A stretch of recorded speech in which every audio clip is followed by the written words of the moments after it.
Just say that you'll be, say that you'll be. I'd be there for you whenever you need me. But you've been holding back. Maybe you're just not ready. Baby, do you feel the same? Or do you feel the pressure? I promise I can take your pain and turn it into pleasure. As time goes by, my love grows stronger. Can you feel it the same way I do? As time goes by, I can't wait any longer. Just say that you'll be with me too. As time goes by, my love grows stronger. Can you feel it the same way I do? As time goes by, I can't wait any longer. Just say that you'll be with me too.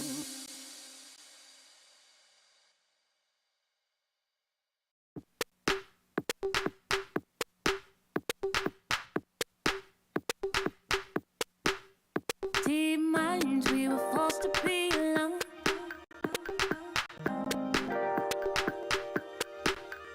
Unknowns and nowhere is the same. And even when it seems like there's no way out, we'll grow a little closer. Through water, we flow. All of us together, we're good, we flow. Nothing is the same, but I won't hold back. I won't hold back. I won't hold back. 'Cause we're better together.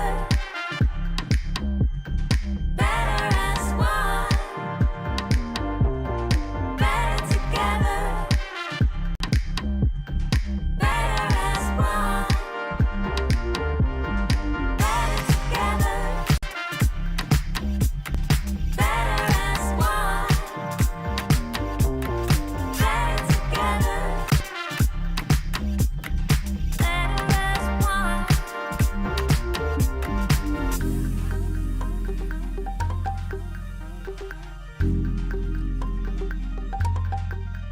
Deep minds, we were forced to be alone.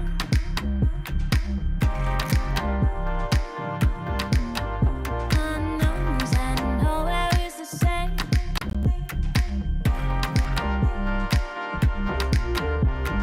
Grow a little closer, we're water, we flow. All of us together, we're good, we flow. Nothing is the same, but I won't hold back. I won't hold back. I won't hold back.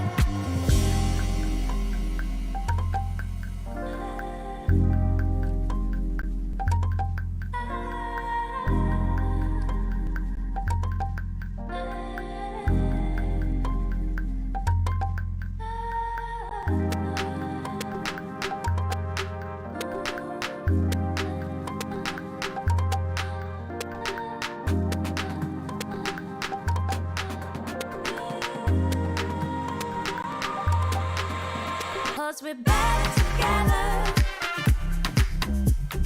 Better as one. Better together. Better as one. Better together. Better as one. Better together.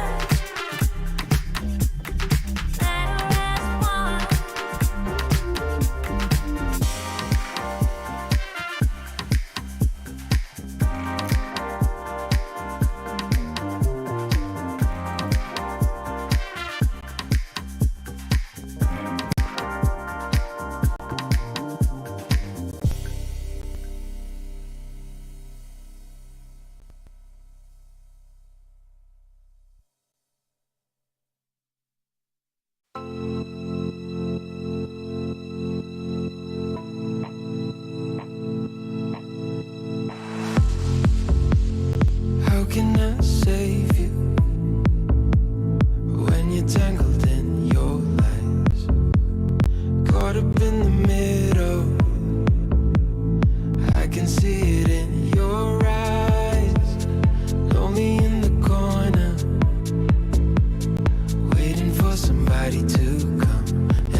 why did you say goodbye?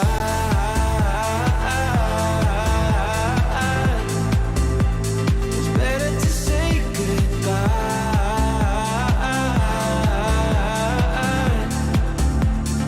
Why did you say goodbye?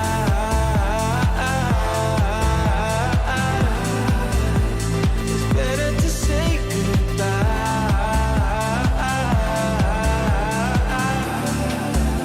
So why did you say goodbye?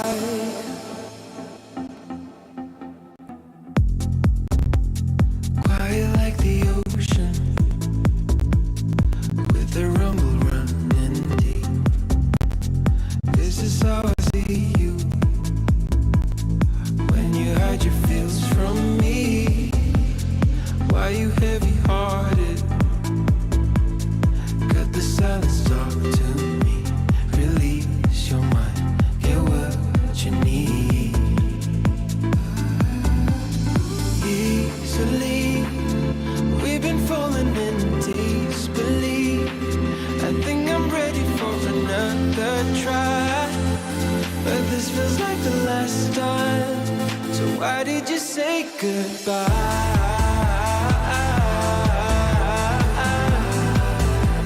It's better to say goodbye.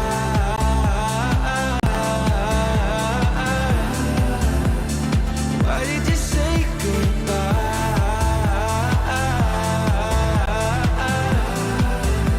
It's better to say goodbye.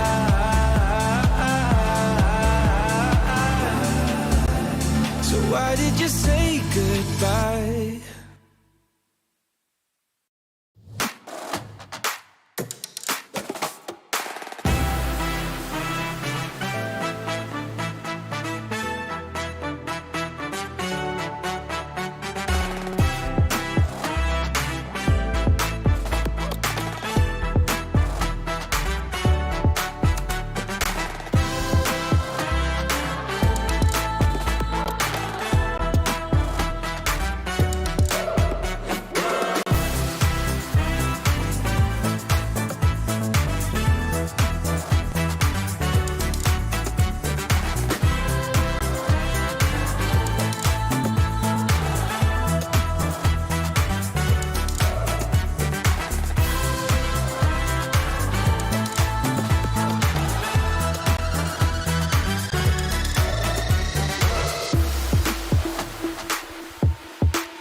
forever. Baby, I could take your pain and turn it into pleasure. Into pleasure. As time goes by, my love grows stronger. Can you feel it the same way I do? As time goes by, I can't wait any longer. Just say that you'll be with me too. As time goes by, my love grows stronger. Can you feel it the same way I do? As time goes by, I can't wait any longer. Just say that you'll be with me too. Just say that you'll be, say that you'll be. I'd be there for you whenever you need me. But you've been holding back. Maybe you're just not ready. Baby, do you feel the same? Or do you feel the pressure? I promise I can take your pain and turn it into pleasure. Into pleasure. As time goes by, my love grows stronger. Can you feel it the same way I do? As time goes by, I can't wait any longer. Just say that you'll be with me too. As time goes by, my love grows stronger. Can you feel it the same way I do? As time goes by, I can't wait any longer. Just say that you'll be with me too.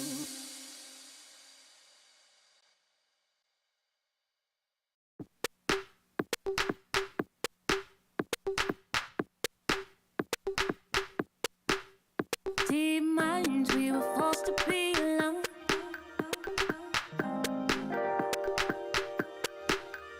Unknowns and nowhere is the same. And even when it seems like there's no way out, we'll grow a little closer. Through water, we flow. All of us together, we're good, we flow. Nothing is the same, but I won't hold back. I won't hold back. I won't hold back. 'Cause we're better together. Better as one. Better together. Better as one. Better together. Better as one. Better together. Better as one.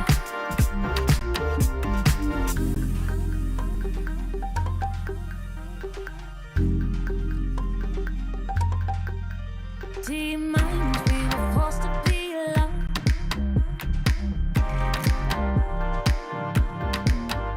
Unknowns and nowhere is the same.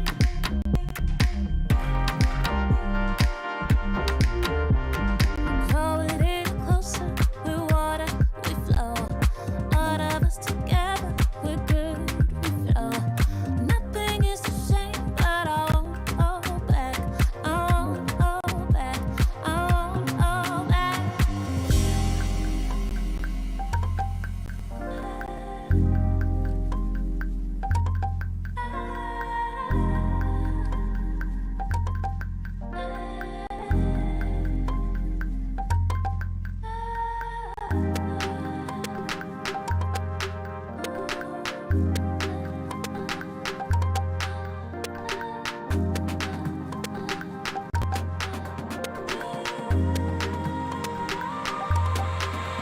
Cause we're better together. Better as one. Better together. Better as one. Better together. Better as one. Better together. Better as one.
why did you say goodbye?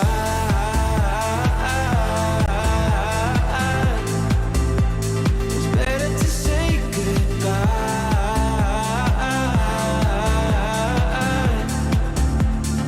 Why did you say goodbye?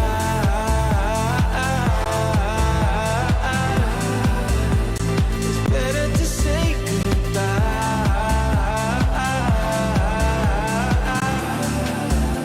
So why did you say goodbye?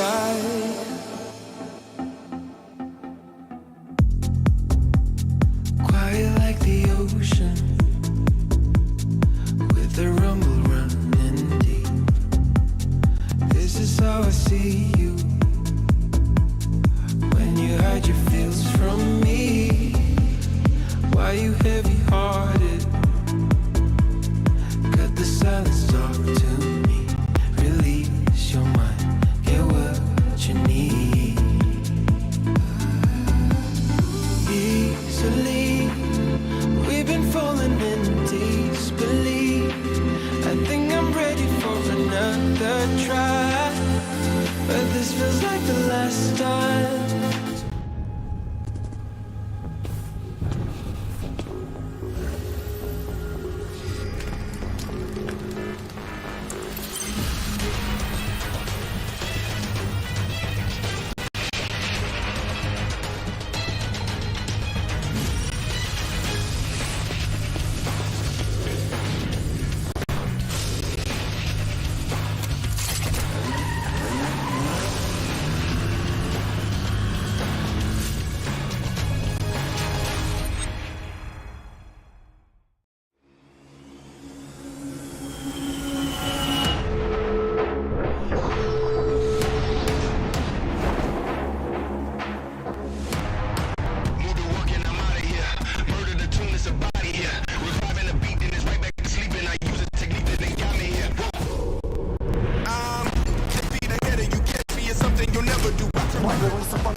ممكن يفعل اللاعب الاخير امام اللاعبين كثار كثار كثار.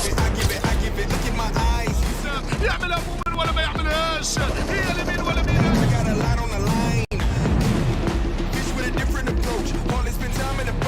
نمبر 1 من يلقى الكروس الان يحب النهيد، ما تكونش فرحان يعطيها تكون هي للاحلام.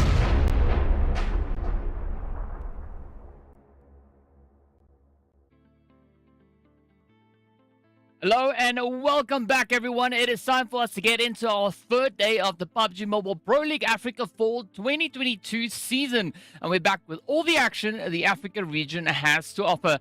We've seen over the previous 2 days that we had teams like 1 Million VST leaders and Slime 4KT leading the charge as the teams have progressed through our first 8 games. And of course, as we move on, we're looking forward to see what the teams are going to be bringing in, right? We've also seen Team Myth really stepping up, finding a super synergistic performance over on the second day of play. But as we move into today, we get to see whether or not we're going to be having some new contenders rising to the challenge, or if we're going to be seeing our team situated at the top of that leaderboard, continuing to bring in the dominance. My name is DK, and I'm joined by the amazing Proxy. Now, today marks that midway point of our first week of the fall season right here in PMPL Africa. Do we have anything in particular that you think we should be looking forward to for today? Well, definitely the continued story potentially of 1 Million Esports, and to see if they're gonna, keep up the performances that they've been bringing and see if they're going to increase that gap. Or are we going to have the rising stars, as you mentioned, Team Myth, Slime 4KT, VST Gaming, even Titan coming back and closing that gap? That is going to be the question. And of course, are the teams at potentially the bottom of the scoreboard actually going to be closing those gaps as well and giving us a more suited performance that we know that they can?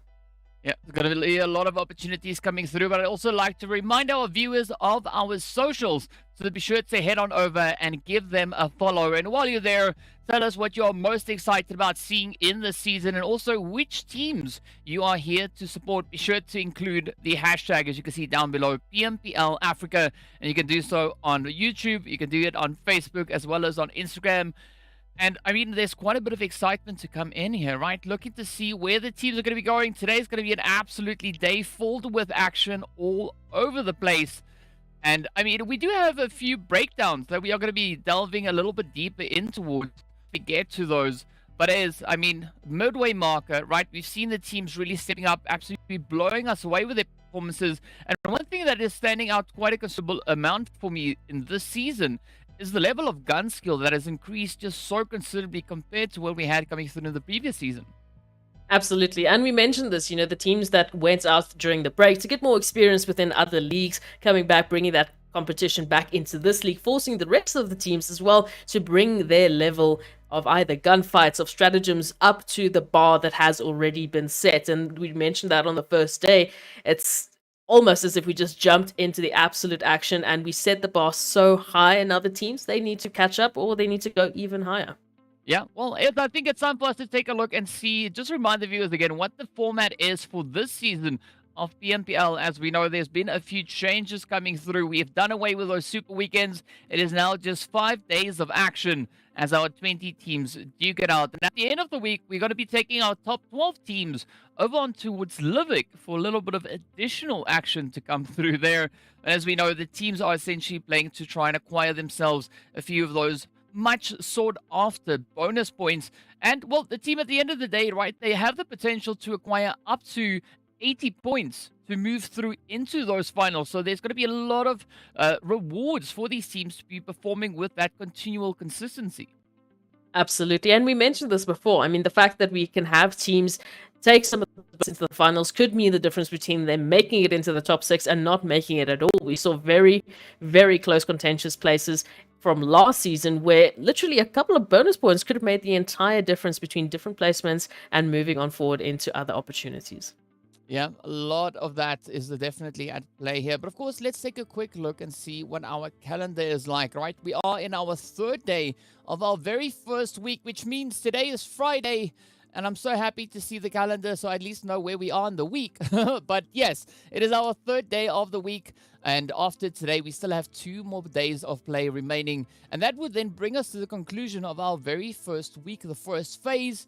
And we can see a beautiful shuffle with those teams come through. And of course, speaking about shuffles, we are going to be having a few other additional shuffles make their way on in as well, right? We are going to be seeing a different map rotation, which we'll be taking a bit of a look at a little bit later on. But, this is a nice format that we're seeing, right? The consistency really starting to build as the teams not only shuffle up those maps, but also kind of where they look to push into. Yeah, in previous seasons, this would be the weekend that a lot of the teams would really push their final performances or their final forms, their true essence, and showcase what they really have to got. But because every single day counts, because of the changes in format, I'm curious to see how today's teams are going to be performing. Maybe they're still used to the previous formats, but maybe they just needed that short break on Thursday to reset themselves mentally and come back even stronger. Yep. They could potentially be on the cards. But of course, speaking about what's on the cards, right? Let's take a look at what the players are playing for, what the teams are competing for. And as we know, it is going to be our prize pool. So here's our breakdown once again. The league stage will consist of each team locking in $2,500. Our total prize pool is $150. We know our event MVP is going to be walking away with an additional dollars in the bank. And then, where it's all at is going to be for the finals. Not only are we going to be looking at teams potentially moving through in towards the MEA Championship, but also that first place being worth $10,000. Absolutely. So top 6 moving through. And I believe the opportunities that you get from going through the MEA championships does give you an opportunity to, sort of test the waters against some of the other teams and in and around the globe. Of course, mostly against the Middle East teams. And it really gives some of these teams a different perspective on PUBG Mobile that they can bring back and better themselves moving on forward. Or perhaps they go even further. Who knows? We don't know. And we don't know what kind of performances these teams are going to bring. But what we do know at this point in time is that we are definitely getting closer and closer to understanding who those first top 12 teams are going to be. But it all starts today. 3 more days left for this first phase. And I think there's a certain trend that's starting to arise. Yeah, and I mean, the trends we are able to identify looking at the points. So we are going to be jumping into the breakdown of that as well as we look at our large map point breakdown as well as over on towards Livik, right? The large maps, it's going to be the tried and tested point distribution, that winner chicken dinner being worth 15 points. It trickles all the way down to 13th to 16th place, where they're not awarded any points, but they can still make up for that with the 1 point being awarded per elimination that the teams are able to acquire as they move in. And we've really been seeing, a few of our teams really capitalizing on the aggression, stepping up, and not only locking in an insane amount of those placement points, but really just topping it off with the extra aggression. Absolutely. And for some of these teams, that has been the saving grace for them to catch up if they didn't have those days of consistency. And that's what we've been preaching day in and day out, is that the teams who are consistent are the teams who are going to continuously give themselves a safety net moving into this weekend, so that if you do not have the best of performances, it's fine. You've already set yourself that foundation. But for some of the teams, they've had to really push it in the last few days to close those gaps, to get into, that top 12 positioning. One of the ways that they've been doing that, and one of the best ways they've been doing that, is those elimination points. So very curious to see, obviously, that beautiful aggression, coupled with that fantastic gun skill that's been, improved over the seasons. And hopefully we'll see a little bit more from that today. Well, also another graphic we need to take a look at is our breakdown of teams for this first week as we move on through to see what those groups are looking like. So we've got our groups A, B, C, D, and E. We've already spoken about our new faces, right, coming into this season, being the players there from Titan, TEAMLAG, VST. We've seen Wave, as well as the players then from Legend of War. But, at this point, there's no more new faces, right? We've already seen them over the previous 2 days of play, now moving into the third day. And this is where we've actually been seeing a lot of a kind of shake-up coming through from the teams that are new to this season, really bring in such a strong effort. And one of the teams that jump to mind there is going to be the players there from VST and then also Titan Gaming. They've been really exceptional across the board.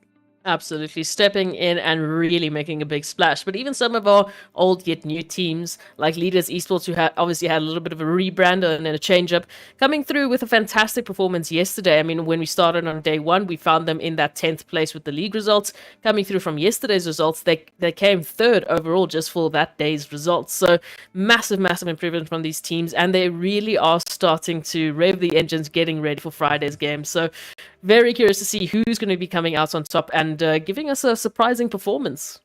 Yeah, I think at the end of the day, it all comes down to that momentum build-up, right? And this is something that is that's quite significantly different from what we had in previous seasons. As we pointed out before, we don't have any super weekends this time around, right? It's just 5 days straight up of gameplay, and the teams will have that continued opportunity to keep on improving, keep on finding what works best for them against the opposition as they shuffle their way on through.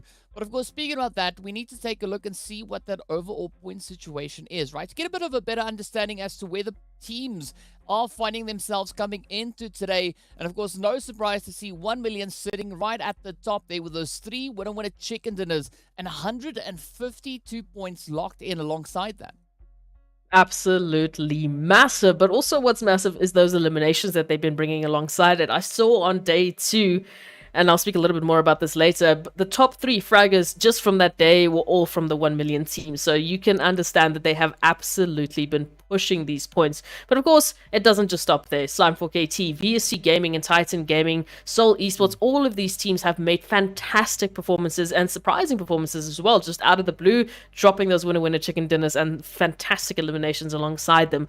And I'm very curious to see how these teams are going to continue that momentum moving into today as well. Of course, some of the teams have to work a little bit harder, especially when we look towards the second page where that top 12 cuts off, who the top 12 who will be going through to Livik will be.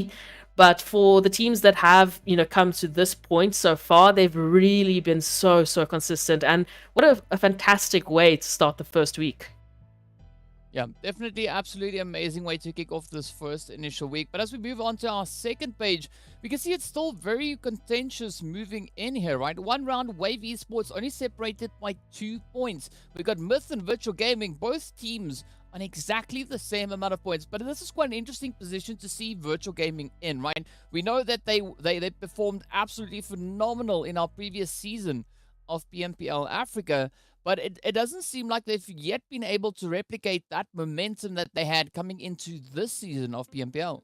Yeah, it's it's scary. It's questionable, but we also have had those glimmers of hope that really do shine, like virtual gaming. The virtual gaming we know can shine. So I'm curious to see, because they also started a little bit slower in the previous league phases of PMPL Africa Spring, and then they came in with an absolute bang towards the later phases, especially towards the finals, of course. So maybe they're just revving the engines, maybe they're just getting ready, and today might be the start of that. I'm hoping it is. I'm hoping it is. But taking a look at the last page, of course, this is where my heart aches, DK. I mentioned it off stream. My heart really hurts to see the teams in these positions, but obviously someone has to be here. I'm just hoping that these 4 teams will bring that fire today, bring that flame. And yes, I'm looking at Desert Flame Esports. I'm looking at Legends of War and Super Young Stars, who, once again, they start to show that fantastic performance. They start to show what they're made of. And then, I don't know where it goes, but hopefully all of these teams are going to bring every ounce of their performance through.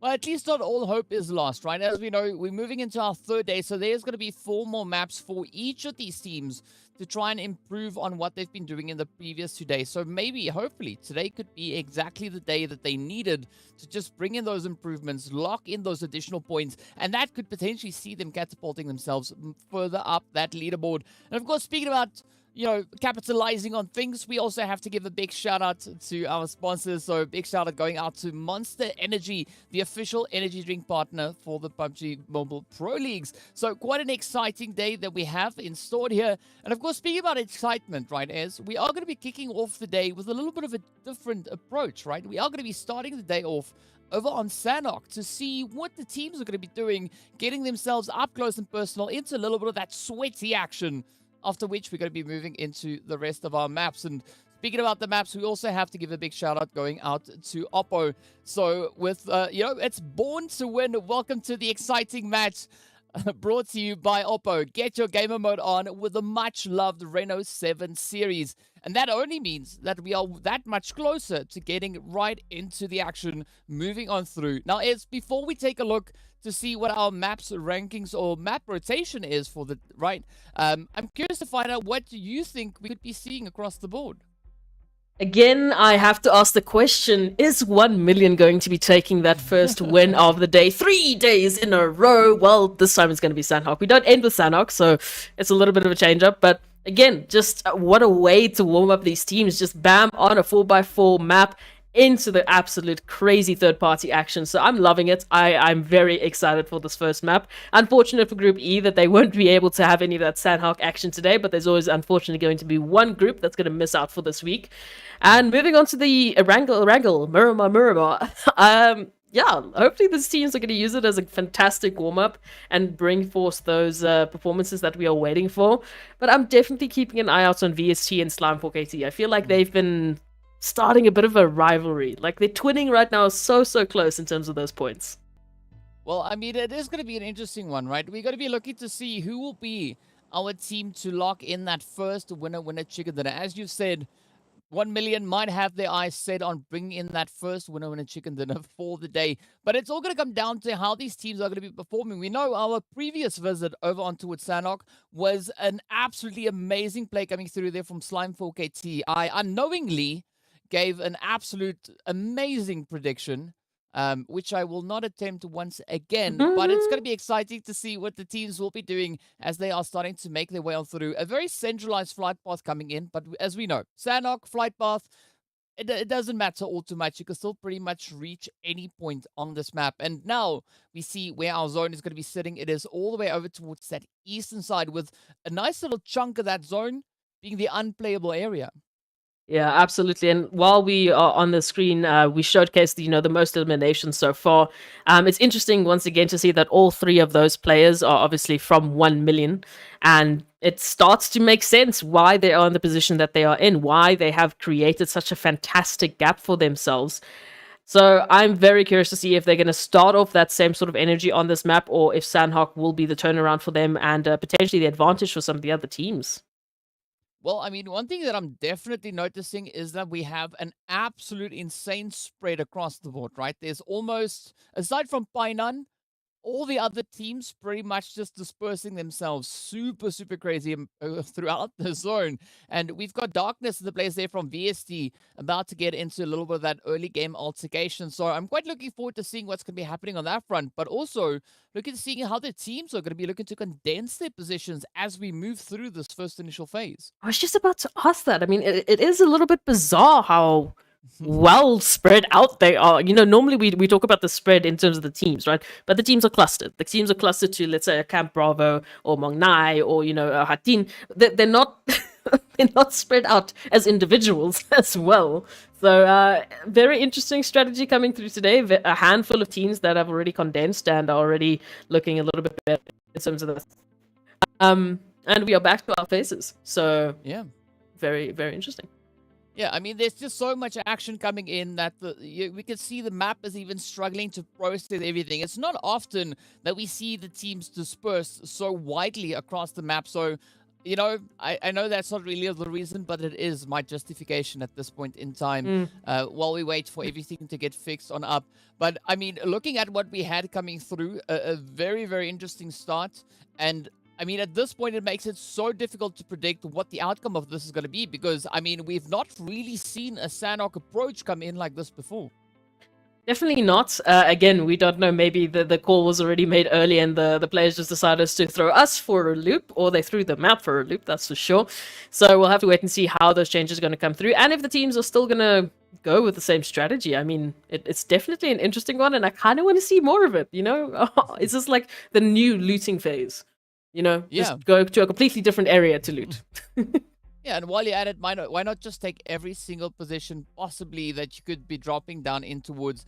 But as we did see there, we did have a little bit of a potential altercation coming through from the players there of VST and Darkness. But now we're just waiting for a quick update to figure out what is going on and at what point we'll be moving back in towards Sanhok.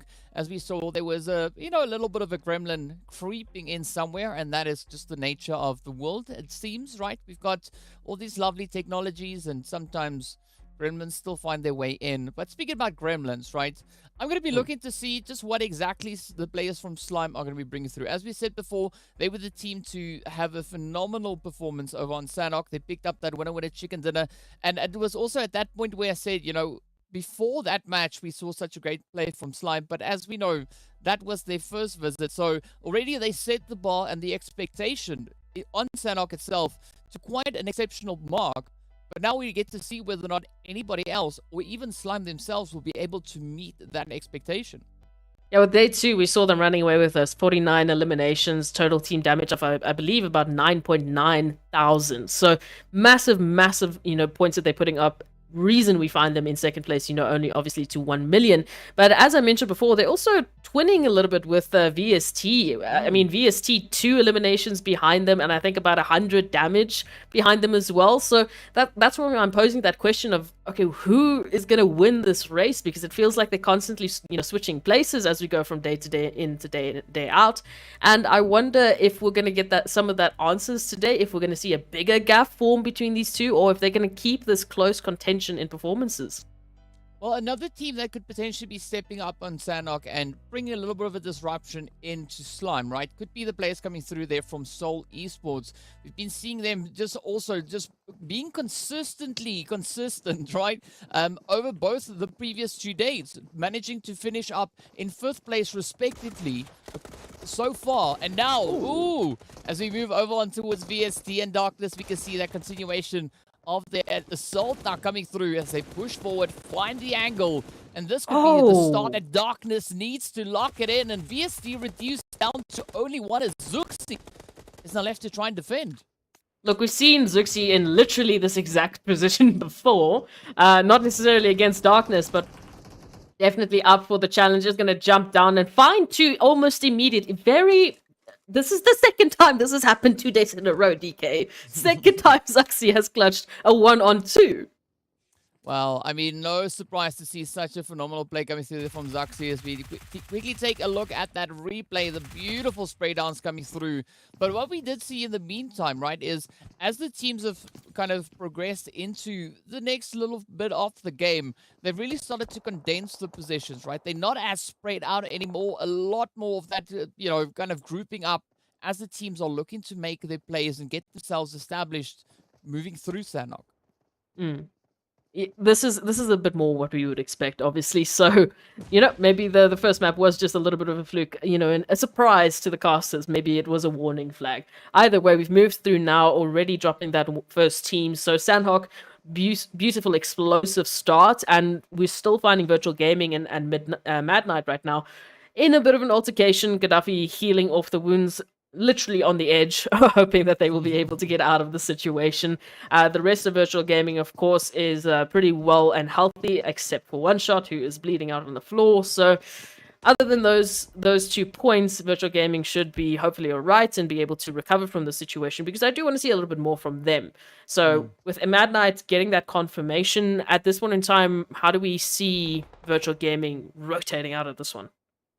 Ooh, I mean, it's going to be a difficult one to really call that, right? Because we don't really know what exactly is going on in their heads. But one thing that we do know is that the aggression between One Round and the players here from Seoul Esports are going to be now really starting to mount up, as it is Rauf just trying to peek underneath the building. They're looking for those opportunities, the angles. It is going to be a quick res coming through on One Round now. But I'm liking this off-position play coming through as well, right? Knight just a little bit further. Well, that's E-Flex being positioned just a little bit further away towards the north. A slight elevation that they've got to play off of there. But let's see how this one plays out, right? Because we are seeing a few points of contention coming through, not only here with One Round and Seoul, but also a little bit further away. And unfortunately, Seoul gets taken down. The second team in this match so far. It's a very weird question. Darkness, I understand, have had, a little bit of trouble starting off, and they picked up those 3 eliminations, so not at all a waste of a Sanhok, but immediately One Round and Legends of War are, going to war over this location. So an immediate turnaround once again for One Round. They are sitting on 5 eliminations. I'm feeling like these teams have brought a little bit of that resurgence energy. We are getting question marks with teams going out, and One Round starting off really, really good. Yep, definitely starting off with an absolute banger of a play there. But as we now look to see that second phase take a bit of a shift, it moves more towards the eastern side once again, even limiting the playable area even more so. But as we can see, already situated relatively well towards that Kampong region, right? We've got Lag, we got Blackjack, and of course then the players there from the Super Young Stars, not too far away either. So now our attention turns on to Blackjack and Lag to see what they're going to be bringing on through. We know both these teams have competed against each other numerous times in the Africa region in several events. But now we get to see how they get to kind of play out the information that they've been able to gather on each other. And I mean, especially here for Lag, running with that duo of One and Gaga, it's a difficult situation and a decision to jump into any sort of engagement right now, especially when you find yourself, a foot down already in terms of numbers. But it will be an interesting one to boot. Arab Golden now jumping into the contention here with Super Young Stars, and so far it's not looking too great for Arab Golden. Yeah, but Arab Golden, they've also been showing some good determination, right? We have found them in some really interesting altercations in, Erangel and Miramar. But so far, Sanhok, it is going to be a pretty tough run there for Ban, as all the hopes now turn over to Sin, looking to see whether or not they can keep up the pressure. It is going to be Ban confirmed up next. And this is what the Super Young Stars need, right? They need that kind of consistent spray down, locking in the eliminations in order for them to secure a much stronger position on that leaderboard. Absolutely. Shout out to both Darkness and Super Young Stars, because they were one of the teams that we obviously highlighted as, the teams that need to bring that energy today. So Super Young Stars, obviously still an opportunity for them to go further with those eliminations, but so far both teams tied for 3, so we'll wait to see how that is going to change going forward. Sin, unfortunately, just going to have to play the placement game for the time being, and just being outside of Quarry has a potential to make a good rotation into the zone. We do see a few more teams moving in, with 1 million coming through from the northern side, left to their own devices, DK. Yeah, I mean, they are playing a little bit more of a separated position at this point in time, and I can't really fault them on that. But what we are seeing, though, are the teams that were situated a little bit lower down on that leaderboard really bringing in those efforts, right? Super Young Stars locked in those 3 eliminations. Now it's going to be the opportunity for the players here from Zero Tolerance to also look to bring in those plays. We know that they've already been able to secure themselves one winner chicken dinner, but unfortunately, they only have 29 points to the name, right? They can really look to bring in more of those, and they are yet to find an absolutely runaway play for themselves. Yeah, but I do like the fact that we are seeing these teams staying active, that we're seeing these teams, hunting for these engagements. I mean, even Lag right now, they are looking towards those outliers. They are looking towards any sort of stragglers that they could potentially get into something with. They will have to be careful though, because now they find themselves sandwiched not only between who I believe was Mad Knight, but also now Myth just behind them. So it'll be an interesting decision to try and make moving on forward though. I'm liking this Eastern zone because it is forcing these teams into some very awkward situations. Yeah, we gotta love these awkward plays indeed. And now it is gonna be Slime looking to just make a bit of a dash coming in on the edge, but up ahead, VST get taken right on down. Arab Golden Sin also in a little bit of trouble here. They need to find a way or position to rotate towards. It does seem like they are going to be looking to push more towards that southern edge. And fortunately, right, they are on that little scooter. So it is a little bit faster than running. So we could see them actually being able to secure a relatively decent position. But as we can see coming in over on towards that western side, it is going to be the players from one round and Legends of War getting into a bit of an altercation with Legends of War now being reduced down to only one remaining player.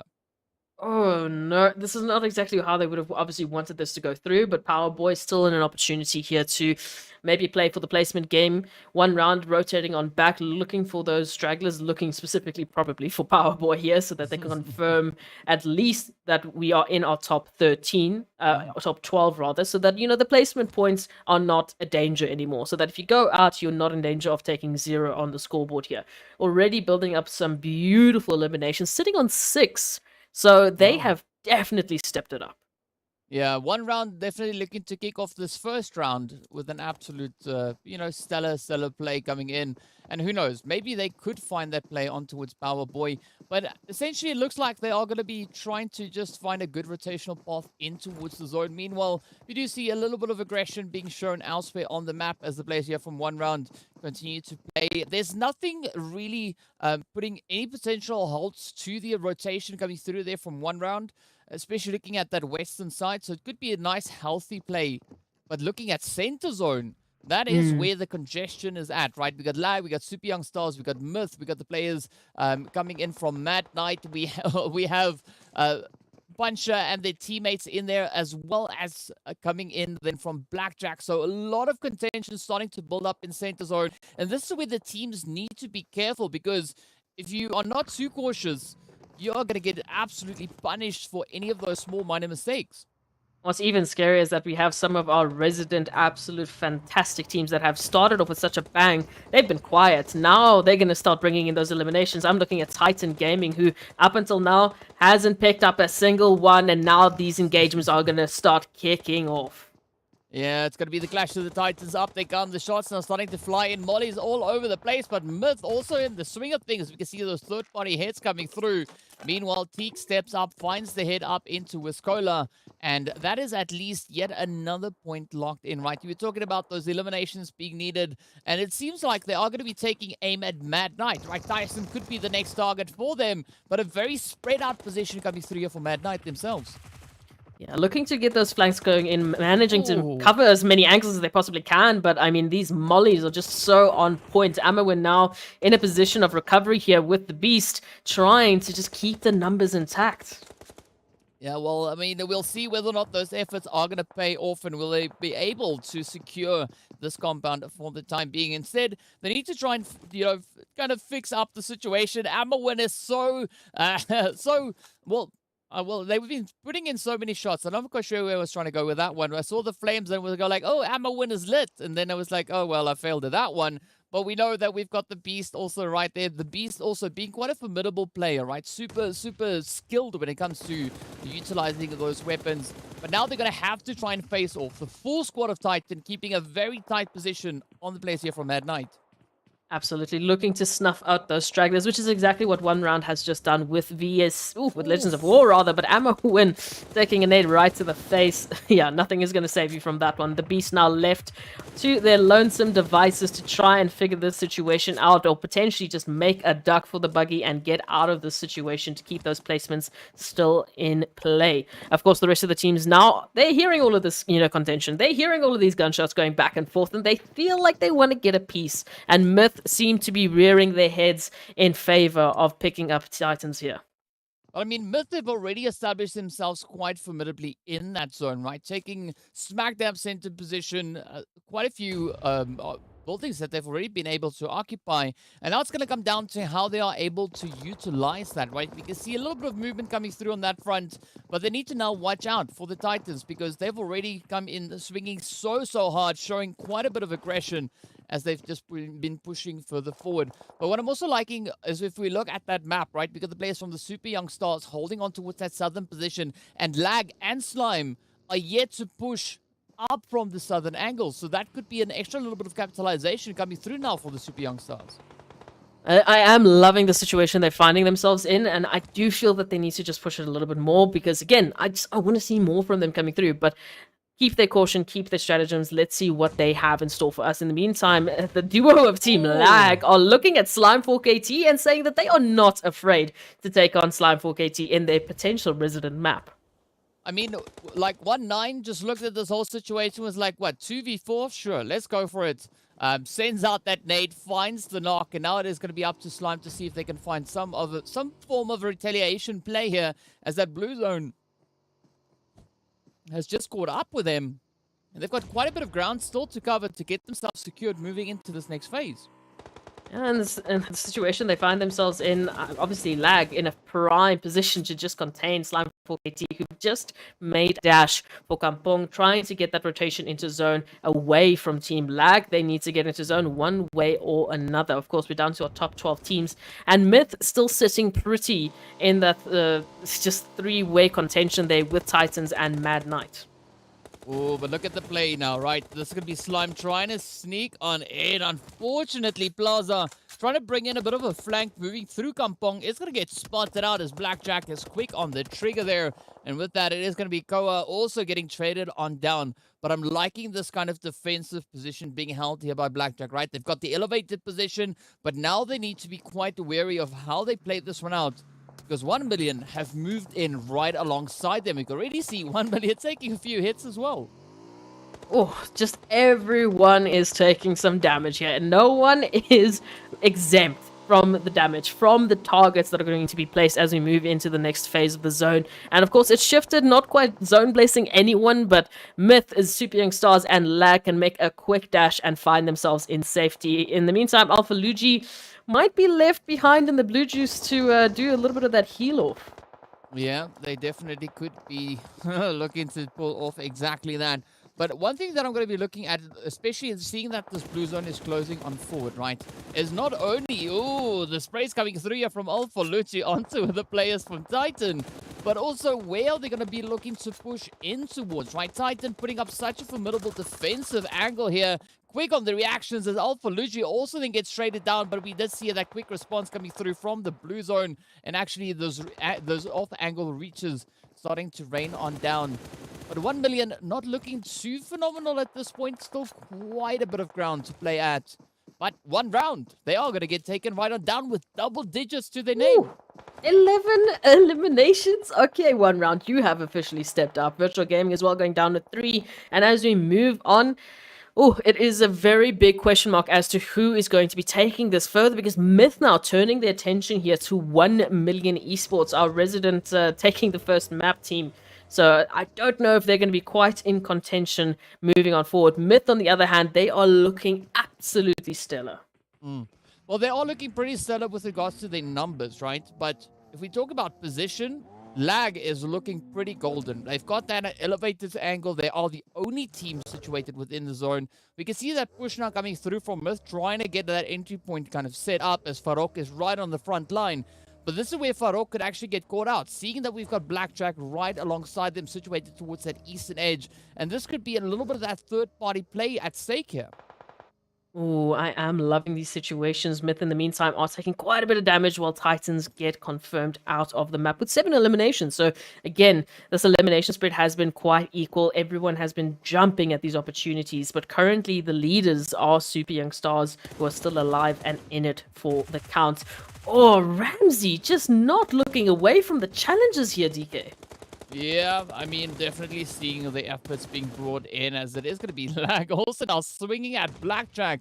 Everything riding down on Chrono. Not sure whether or not they'll be able to keep up that position, as the blue zone is going to be forcing them to make a decision here. And ooh, almost at the end. There we go. The securing play comes through from Gaga as they just blaze away and absolutely demolish the remainder of Blackjack. Down to our final 4 teams we go now, as Pronto gets taken down by such an insane nade coming through there from the side of the Super Young Stars. I'm loving this play coming in so far. Everyone just staying active, everyone keeping on their toes and looking for those opportunities.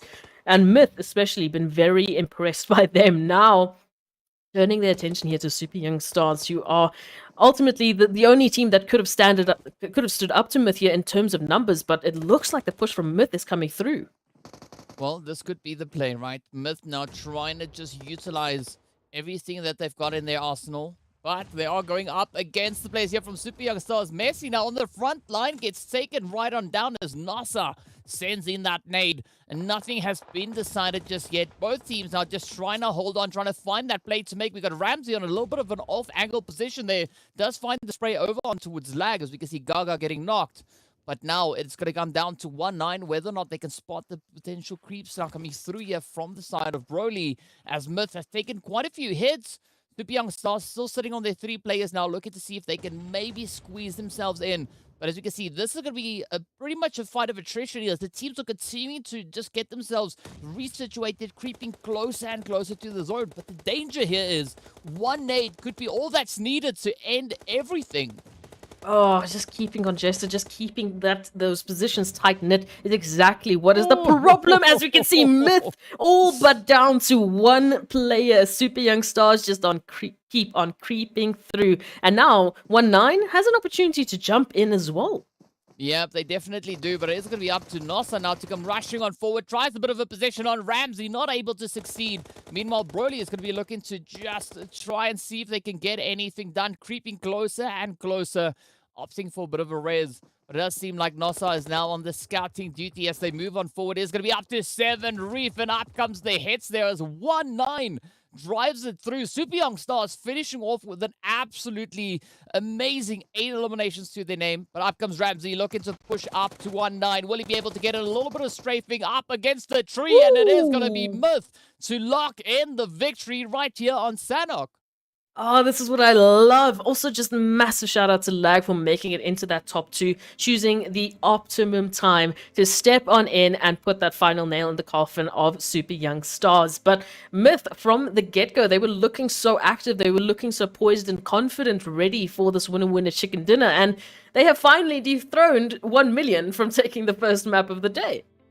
I mean, like we said earlier, right? Myths showing such a synergistic improvement coming through yesterday's, or the previous days of play. And now, moving into today, they kick it off with an absolute banger. Now, the challenge is going to be for Myth to continue that momentum, and that is going to serve them absolutely well as they move on forward. I gotta say, it was good to see the lobby literally changing it up, right? We were waiting to see whether or not the players there from 1 million are gonna be locking in yet another first game winner chicken dinner. We know the answer to that now, and that's gonna be no, because they got taken down super early on. Absolutely. And it's interesting to see how many teams that we were talking about VST, Slime4 KT, Titan Gaming, 1 million Esports got taken out earlier on and put us in a situation where we were like, questioning, okay, who's going to be taking this? Who's going to be bringing this forward?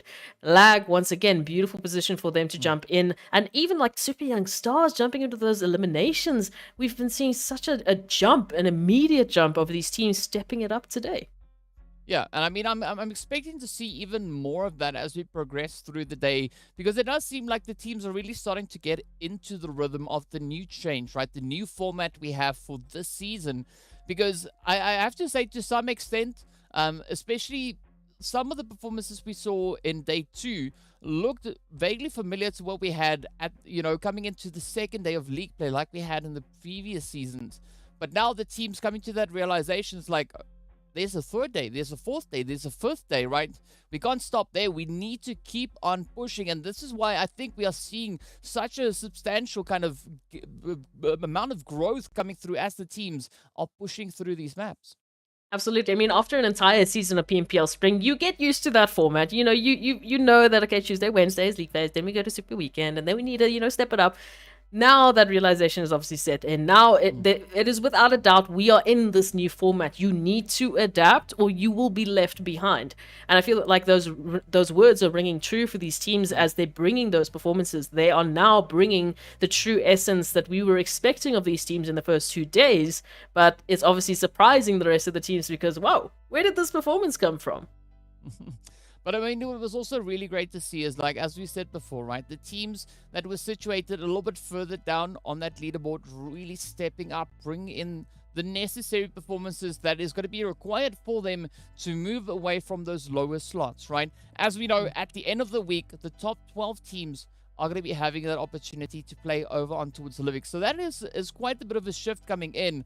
And at the end of the week, all the scores get reset and the teams will have to start from scratch once again, proving their points, coming through into that second week once more. But so far, I'm loving this kind of, momentum that we have starting to build up. And Sanhok is always that kind of map where I think it's a great start to the day because you can get yourself already attuned to the aggression and get those kind of rotations and maneuverings kind of sorted out before you move over on towards Erangel or Miramar itself.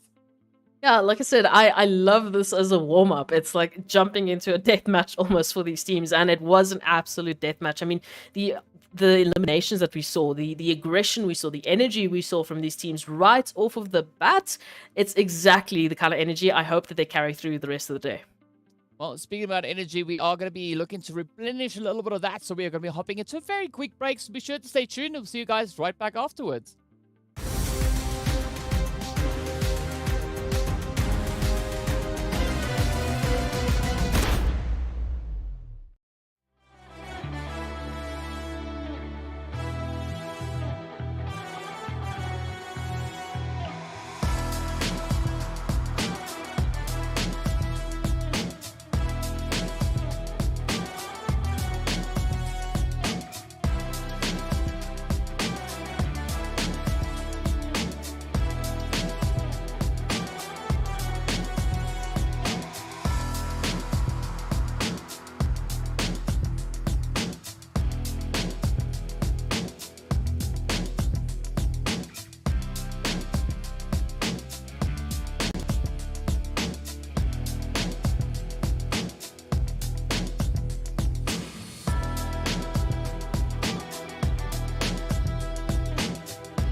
Hello and welcome back to the PUBG Mobile Pro League fall season for 2022. Absolutely exciting start to the day that we had with the players there from Team Myth stepping up, locking in that winner-winner chicken dinner, and they did so. Also, S was ending up on double-digit eliminations. I mean, we only saw one other team doing that, and that was one round that walked away with 10 eliminations as well. Again, these teams stepping up when we need them most. And I feel like, as we mentioned, the format change and the way that they need to continuously push, has finally set in. And they're bringing those performances to us. They're showcasing their true essence and their true forms as we move into the second map. So I just want more. Give it. Bring. But of course, speaking about second map, right, we are going to be heading into a back-to-back Erangel as we saw not too long ago. So it's going to be 2 Erangels followed up by 2 Miramar. So I think that's going to be a great opportunity for teams to really build momentum, right? Moving into the first one, whatever doesn't really work in that first Erangel, they can almost instantly fix it moving into the second, and then look to kind of draw on that performance moving over in towards the double Miramar. So I'm expecting a pretty contentious performance to come through across the board. But I got to commend, as we've said before, right, the teams starting off the day on the lower end of that leaderboard really bring in such a strong effort, looking to apply as much aggression and strategy as they could to get themselves through. I mean, another team that we saw stepping up in this last match was the players coming through from the super young stars, right? Also bringing that in, locking in those 8 eliminations, and we did see them finishing up in 3rd place. So a really, really great start. But again, right, keep the momentum going throughout. Absolutely. And I mean, some of the teams that also had to step out that weren't far off from Super Young Stars' performances was like Darkness, Legends of War. Yes, they didn't get to the performances they wanted to, but they started picking up those early eliminations. They started laying a foundation. So I want to see that come through, obviously, on the next maps, but then also balance that out with the placements. Once again, we've seen how eliminations have been key to teams like, for example, Slime 4KT, making up for their lack of consistency in the first day. Then they come back the second day and boom, they find themselves in the top 2 almost immediately from their fantastic performances. So there is an opportunity here to close these gaps, and I'm going to stop saying I want to see it, but I do wonder how long it's going to take these teams to adapt to the level of competition they're currently in. I mean, I think it's a little bit of it's quite the adjustment that needs to be made, right? Because now the teams are competing on a more consistent and more regular basis, but I'm loving the fact that we are seeing so many adaptations come through, right? Teams that are performing exceptional on the first day, having a much more challenging time coming into the second day, and so far, moving into the third day, we see that kind of continuing here with the players from 1 million, for instance, not being able to lock in that first winner chicken dinner once again. So it has broken a little bit of the streak that they were on, right? You said if they were able to bring the chicken dinner in for today, this first match over on Sanhok, they would have been able to succeed in locking in a winner chicken dinner on every single map that we have at play. Well, aside from Livik, we'll have to wait and see what happens when we get to those. But of course, speaking about getting to those, we are going to be jumping into our match rankings to see what the teams did coming in off the back of this last map. Ooh, and look at those eliminations. Team Myth and 1 Round Esports, of course, picking up those double digits. Team Myth running away with those 25 pointers. But again, Lag, Super Young Stars, not far off. Again, just so close and contentious. I absolutely love how they are jumping into the opportunities and jumping into these obstacles and taking them in their strides. So far, I really want to see how that's going to translate into that momentum through onto Erangel. I mean, even take a look at where we find 1 million and Slime 4KT. Yeah, I mean, it's definitely a little bit of a change-up, but as we said, right, I'm loving these changes coming in. And of course, we need to take a look at our second page to see what the continuation is, as we have 7 points coming in that 7th and 8th position. But now, what will that second page hold? Right, how many points do the teams have? It is going to be a surprise for now. So we'll just move on and wait to see what is going to come in. Of course, we are now just prepping things up to move into Erangel once again. At least we do have some form of an update, or we do know what the point situation was looking at that second page. And I mean, we do see a little bit of a fall off coming in. The players there from VST with the team situated then up in towards 9th place with 4 points. And from there on down, it gets a little bit tough for the players even then from Seoul Esports that showed such great consistency on day 1 and 2, walking away empty-handed on this very first game. It happens, but as we take a look at some of the amazing highlights we saw from that very explosive Sanhok, which I am expecting some fantastic gunfire, we do see those trends, building. And again, it's that question of, okay, how far are the gaps going to build from these, teams that find themselves in first, second, and third before the other teams say, okay, it's enough. We're placing a target on you. We are coming for you. It is our spot and our opportunity. And I feel like one round, Team Myth, they definitely came with that sort of energy here. Well, I mean, energy is going to be absolutely key as the teams will have another opportunity to prove themselves moving over in towards Erangel. Now, as we know, the plane has kind of cooked itself up, right? The players are busy boarding. We are waiting for the pilot to commence with the takeoff, and then we can get straight into Erangel to see what action-packed gameplay will be coming through from there. Any predictions as to where you think that first initial flight path could be going? I feel like we've had a lot of southeastern side zones, so I wanna hold some northwestern parts of Erangel in contention here. I wanna take maybe let's do something fun. Let's go right through Severny over towards Quarry, something like that. Ooh. I mean, that could be quite an interesting one. I'm expecting to have a center zone, at least either this one or the next one. And that's kind of the feel that I've got. That flight path coming in relatively centered up, either horizontally, vertically, diagonally. I really don't care which way around it gets there as long as it's centered up. I think that is what we've got coming through here. But the kicker, as we always see coming through on Erangel, is where that first initial zone is going to be going, right? We've had our various options. We've seen western zones. We've seen southern zones be at play here as well. But now, all will be revealed once we get closer and closer to jumping into our second match here of the day. Our first Erangel, of course. And there is going to be some expectations already knowing where that flight path is. I'm not going to try and spoil it just yet. But, let's jump in and see what the flight path has for us. We were both very wrong. Well, I mean, I guess you can jump to center. Rozak is in contention here, so we're close, very close. But of course, going over from Lipovka all the way to Georgia Pool, who we normally would expect 1 million teams like 1 million dropping, but they're going to have to wait till their next map to join the fray. Of course, sitting out for this first Erangel. So they didn't have an opportunity to start on Sanhok, and now they don't even get to start on the first Erangel. I mean, they must be like just sitting and starved, waiting for it. Those first opportunities. Well, I mean, it might be missed opportunity for one team, but it could be a grand opportunity for another, right? And as we look at our damage bringers right there, is going to be Kao to be sitting right at the top, 4,000 damage already secured ahead of Senke. And our headshots also looking pretty impressive. But now as the teams look to make their way on down, we can see Slime going for the usual drop over and around that kind of Yasnaya Poliana position. But a little bit of a spread, right? I think this is quite healthy, but we also could see the players there from Titan and Soul finding themselves in a bit of a challenging play as they are moving further down towards the southern edge. I'm actually surprised to not see the players from Desert Flame pushing towards that southern position towards Farm. Yeah, it's it. It is a bit weird to not see them in that farm Milta area, potentially fighting off some sort of craziness happening through that bridge section. But ultimately, these teams are going to be, adapting to what is happening to them. And as the groups, shift up, it is going to be expected.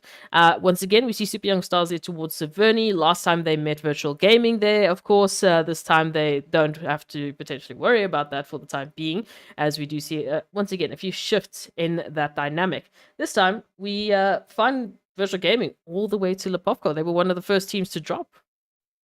Well, speaking about drop, right, we have that altercation coming through in towards Pachinki, as it's going to be VST or having one of their players already knocked and confirmed up almost instantly. That is quite a devastating blow getting shot in right there. But now we get to see what the players here from Arab Golden and Lag are looking to bring in as they move into our bread and butter map here. I'm quite hopeful to see both these teams just stepping up rather and blowing us away. I absolutely agree with you, DK. And what I also want to see is how Arab Golden is going to shift up from the first Sanhok map. So, I mean, they did get stuck to a moped to rotate on out. So hopefully this time they upgrade to those buggies and they get themselves into better positions, as well as Soul. I mean, wow, already 2 down. Yep. Up against Titans here for the recovery. Yeah, the early game contention is a real thing, right? As we can see, Titan really looking to show dominance here. Already finding those first 2 knocks. There could be another bit of an opportunity onto the remainder of Solia. We do have Hemo and co positioned up alongside Rauf there up into the compound. But not quite sure whether or not they'll actually be able to secure any substantial plays. Hemo already well situated over that ridge line. So it could be safe, possibly, to say that Hemo is not going to be in any immediate danger. Rauf still has quite a bit of ground to cover, but I'm liking the fact that Titan, they jumped at the opportunity. Now they're like, okay, no, you know what? We've done it for now. Let's continue on with our looting instead of, using up all our ammunition on only the first 2 players. Absolutely. Just keep in mind just the consumables, just all of the, utility that you have to work with, and let's make sure that it lasts. Sustainability is clearly what we're talking about here. But it's all esports now. Rauf in particular, I feel like they are being hunted. they literally are being driven by and just taken down. Wow. That is quite the drive-by to start off our day. Well, if you ever wanted a team to make you swallow your words, that is what just happened. I was saying Titans go on looting, and instead they look to get aggressive. But yes, it is going to be the players then from Seoul reduced to only 1. It is going to be Hemo left to try and survive for the remainder of this match. As we look to a little bit more of a spacious position, right? We can see the players here from leaders that showed great potential yesterday. We did see them really just, raking in those points in a little bit of a spread coming through into Wood School for the time being somewhat uncontested. No one really in the vicinity for them to be too majorly concerned about. But just north, up in Rozhok, we have the players from Wave in a very similar kind of position. I feel like it's been so long since we've seen some school action. I feel like we don't really often get the opportunity just to jump in here and just be like, what's going on? I remember just jumping permanently, hot drop school, hot drop school, hot drop school. So it's just nice to, sometimes just see it. It's like, hey, it's been a while. It's been some time. Did you hot drop school like all the cool kids? At least once. I mean, I can't really give you an exact number, but I'd say at least once I've been there. But that is, we can reminisce on that because we don't really see all our hot drop locations of old, really being played all that much anymore. The dynamic keeps on shifting. The strategies from the teams keep on changing.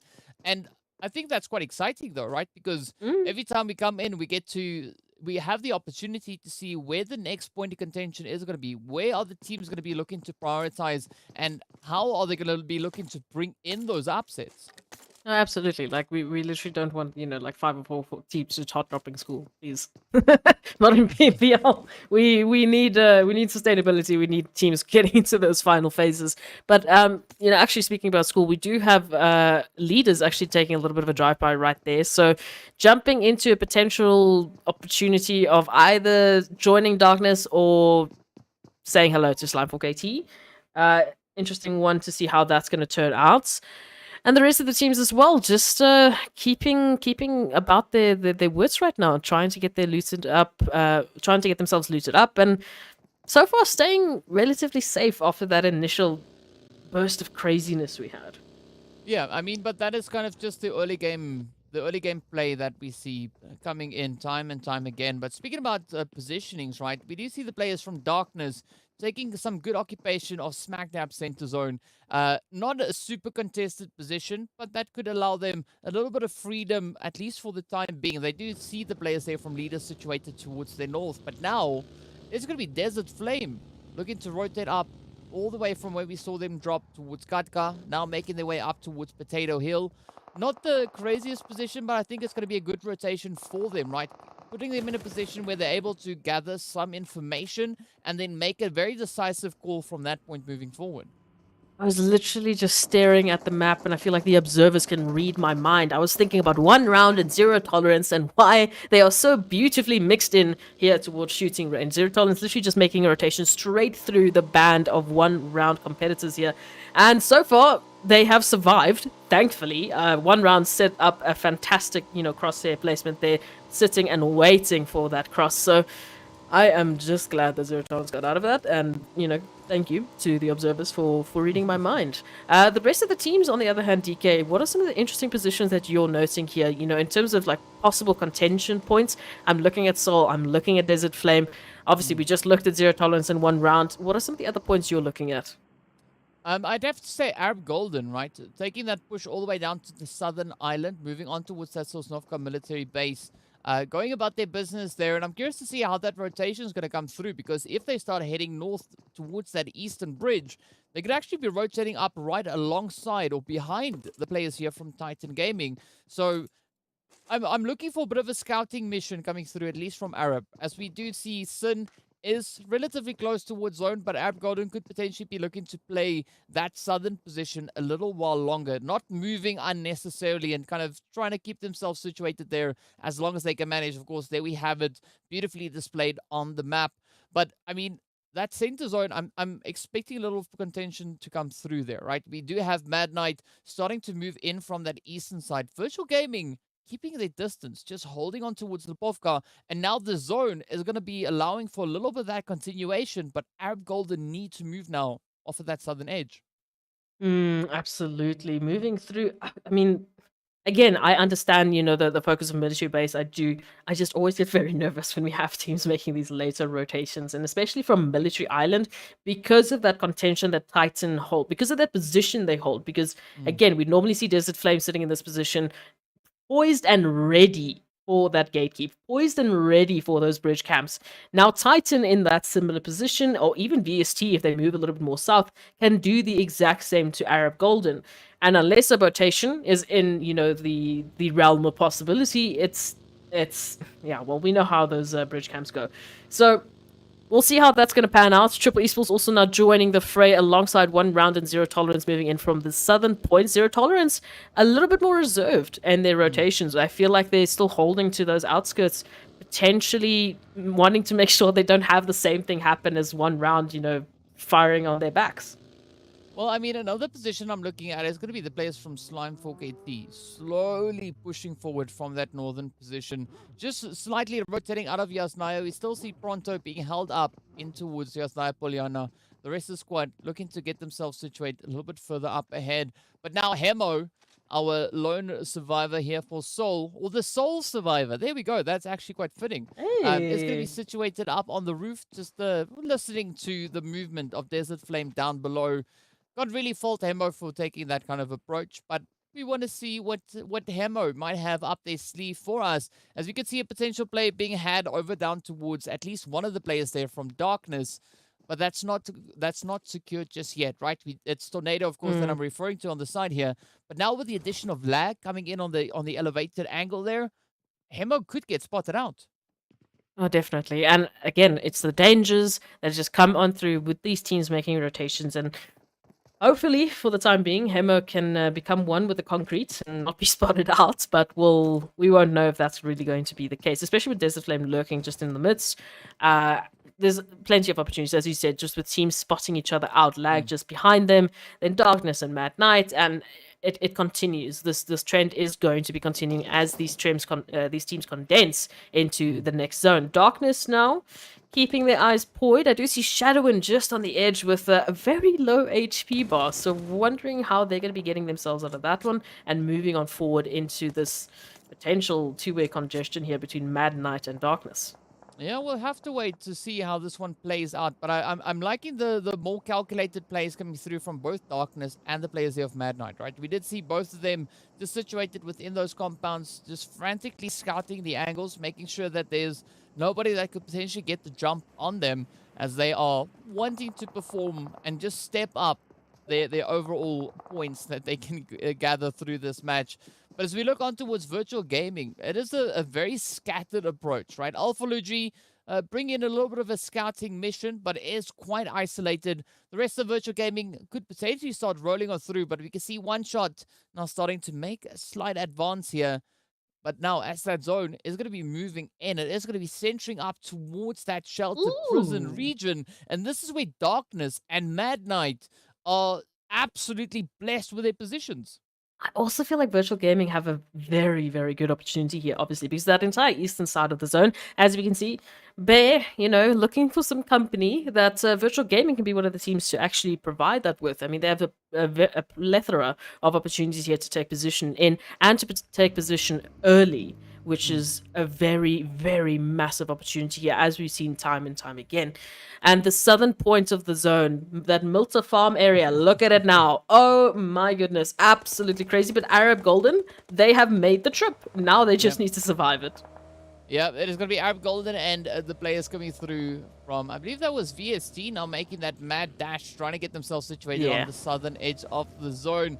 But we see a very similar kind of play happening over towards the eastern side, right? The players there from Leaders, Esports, actually beating Virtual Gaming to the punch, rotating in on towards that eastern side.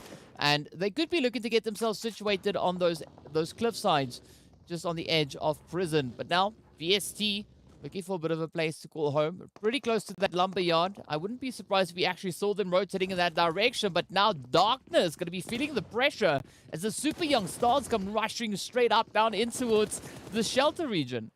Oh, it's such a catch-22 because yes, it provides you brilliant cover from the back, but if you have a team that just lands to that entrance and decides, well, you are not leaving this bunker, it becomes a whole different story. Hopefully, for the time being, Darkness can keep themselves out of that situation. Super Young Stars, once again, very much keeping my eyes on them as well as Wave. They have been so interesting in their performances as of late. So we'll have to wait and see how this is going to shape up, but yeah, it looks like they're also just adopting the bunker strat for now, just keeping safe. DK, just keeping safe. Yeah, well, the team's really keeping the dream alive here, as we can see. Super Young Stars, Darkness, putting up quite a bit of a contentious position here. And they still have a little bit of time left. That blue zone is going to be closing on through. And I'm hoping, at least for their part, that this is still within the next playable area. But that mass convergence of teams that we saw pulling in towards the zone, we did have a little bit of that disbursement coming in. You've got Zero Tolerance now looking for a potential angle to come into, as they can't really rotate straight in towards prison. But Virtual Gaming, they're not going to have that stop them. No, absolutely. But again, huge shout out to Zero Tolerance for taking this massive rotation. Once again, we found them on the northwestern points of this map at the beginning, and they had to rotate through teams and teams and teams and a little bit of blue zone to get to this point. And now I feel like they find themselves in an opportunity here to take this even further, because they're pretty much uncontested, at least for now. As we know, that zone shift should be coming on through. Virtual Gaming, in the meantime, has unfortunately lost one, and they might have to contend with Leaders going on forward. Well, as we can see, of course, that shelter situation is going to continue for the time being. And now Leaders Esports going to be looking to push a little bit more towards that western side of prison. But unknowingly, we do have the players from one round situated right there. So we could see quite a bit of a contentious play coming through on that front. Also, Virtual Gaming having their hands full here with Zero Tolerance. Both teams now rotating up into this lumber yard. But Virtual Gaming, they have a slight element of surprise. We can see Atlanta already having the line of sight, the angles onto what Skydo spots the opportunity, comes through with a little bit of a spray with that M4, but is not able to secure the knock. Yes, Skydo, drop to the floor. Do not peek out any further, please. That nade just narrowly missed as well. Skydo honestly just has a fallen angel behind them, just looking out for them at this point in time. In the meantime, though, damage is still going to be dealt out. You know, some scouting is going to happen. Nothing too crazy just yet, because neither side of these teams want to push out into the open. Neither want to be taking that risk. So great that they're just holding down. In the meantime, Hemo has found a knock. Okay, so we went from hiding to deciding to take some names here. Yeah, we went from hiding to dealing a hiding and then getting one as they get taken right on down. That is going to be the end of the road for Seoul Esports over on Erangel. And that is our first team to get taken down to 15. We go now with 56 players still alive. But a very contentious zone, right? We see a little bit of a situation developing over on towards this northeastern side, with Slime now taking aim right down over on towards Mad Knight. That is quite a bit of a reach that they're trying to play at here. But of course, Slime needs to be careful, because as we can see, it is going to be one round sharing this area with him. Oh, Cow. And Cow has been so crazy with this DBS. And now, once again, in a position to do the exact same. Already Plaza going down, so they do need to be careful. As we know, Virtual Gaming is trying to get involved, yet Escanor just narrowly missing that nade, but is going to be taking the damage. The DBS follows up through, and it is an instant knock. This is the danger. This is the short-range danger that we know. Yeah, I think pretty soon, right, if you're going to be looking it up in the dictionary, if you search for DBS, next to it is going to be Cow 77 from Slime 4KT. I mean, we see some absolute beautiful utilization of that DBS coming through But now, Chico situated just behind that rock. A beautiful vantage point to be holding over towards the players here from Slime. So I'm going to be looking for a little bit of that capitalization coming through. So we can see one shot also just in the distance. And Chico will only need, well, a few shots, more than one, to lock that in. Meanwhile, it is going to be Desert Flame and Wave now, duking it out for controlling position up in towards Shelter. Again, Wave, they, well, made waves yesterday as they jumped on in and brought a fantastic performance, but I'm looking for a little bit more from them. I'm looking for them to keep on pushing this. Desert Flame, unfortunately, not in the best of, I guess, situations right now, but they should be able to recover their losses. They should be able to get their players back up and get into the action once again. My concern would just be that super young stars threat, that threat that's looming around the corner and placing so much pressure on these teams. Once again, looking very confident, already picked up those 2 eliminations and not looking to stop anytime soon. But I gotta say though, Wave and Super Young Stars looking to be quite a formidable position, right? Even though that zone has now centered up on Shelter itself, both these teams are on the surface. We've got Desert Flame and the players coming through from Super Young Stars, if I'm not mistaken, positioned just below them in those subterranean angles.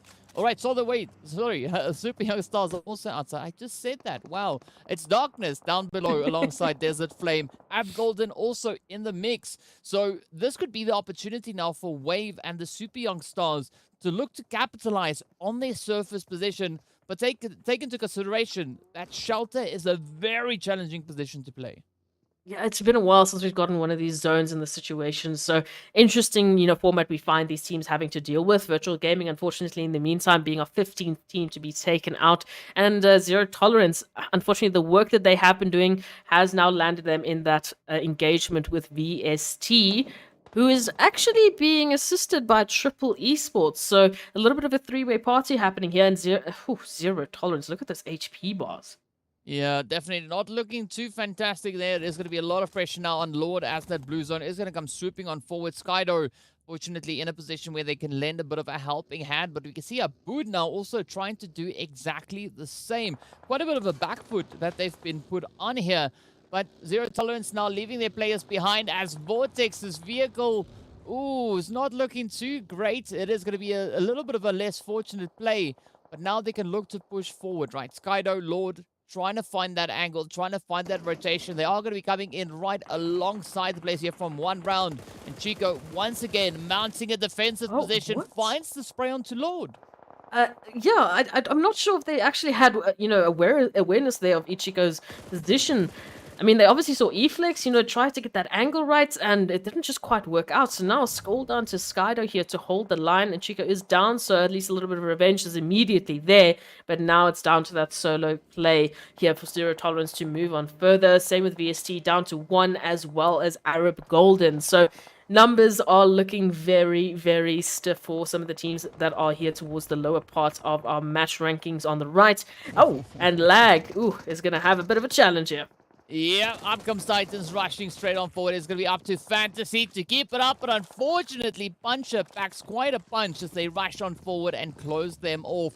Down to 11 teams we are. Now, we are seeing a little bit of a congregation up towards the north, waiting in anticipation to see where this next shift is going to be taking us. But as we know, right, Shelter, it's an interesting position to be in, but it becomes even more challenging to get out of. And all will be revealed as the zone now shifts over to that eastern side, forcing our subterranean teams to surface and see what the world has become.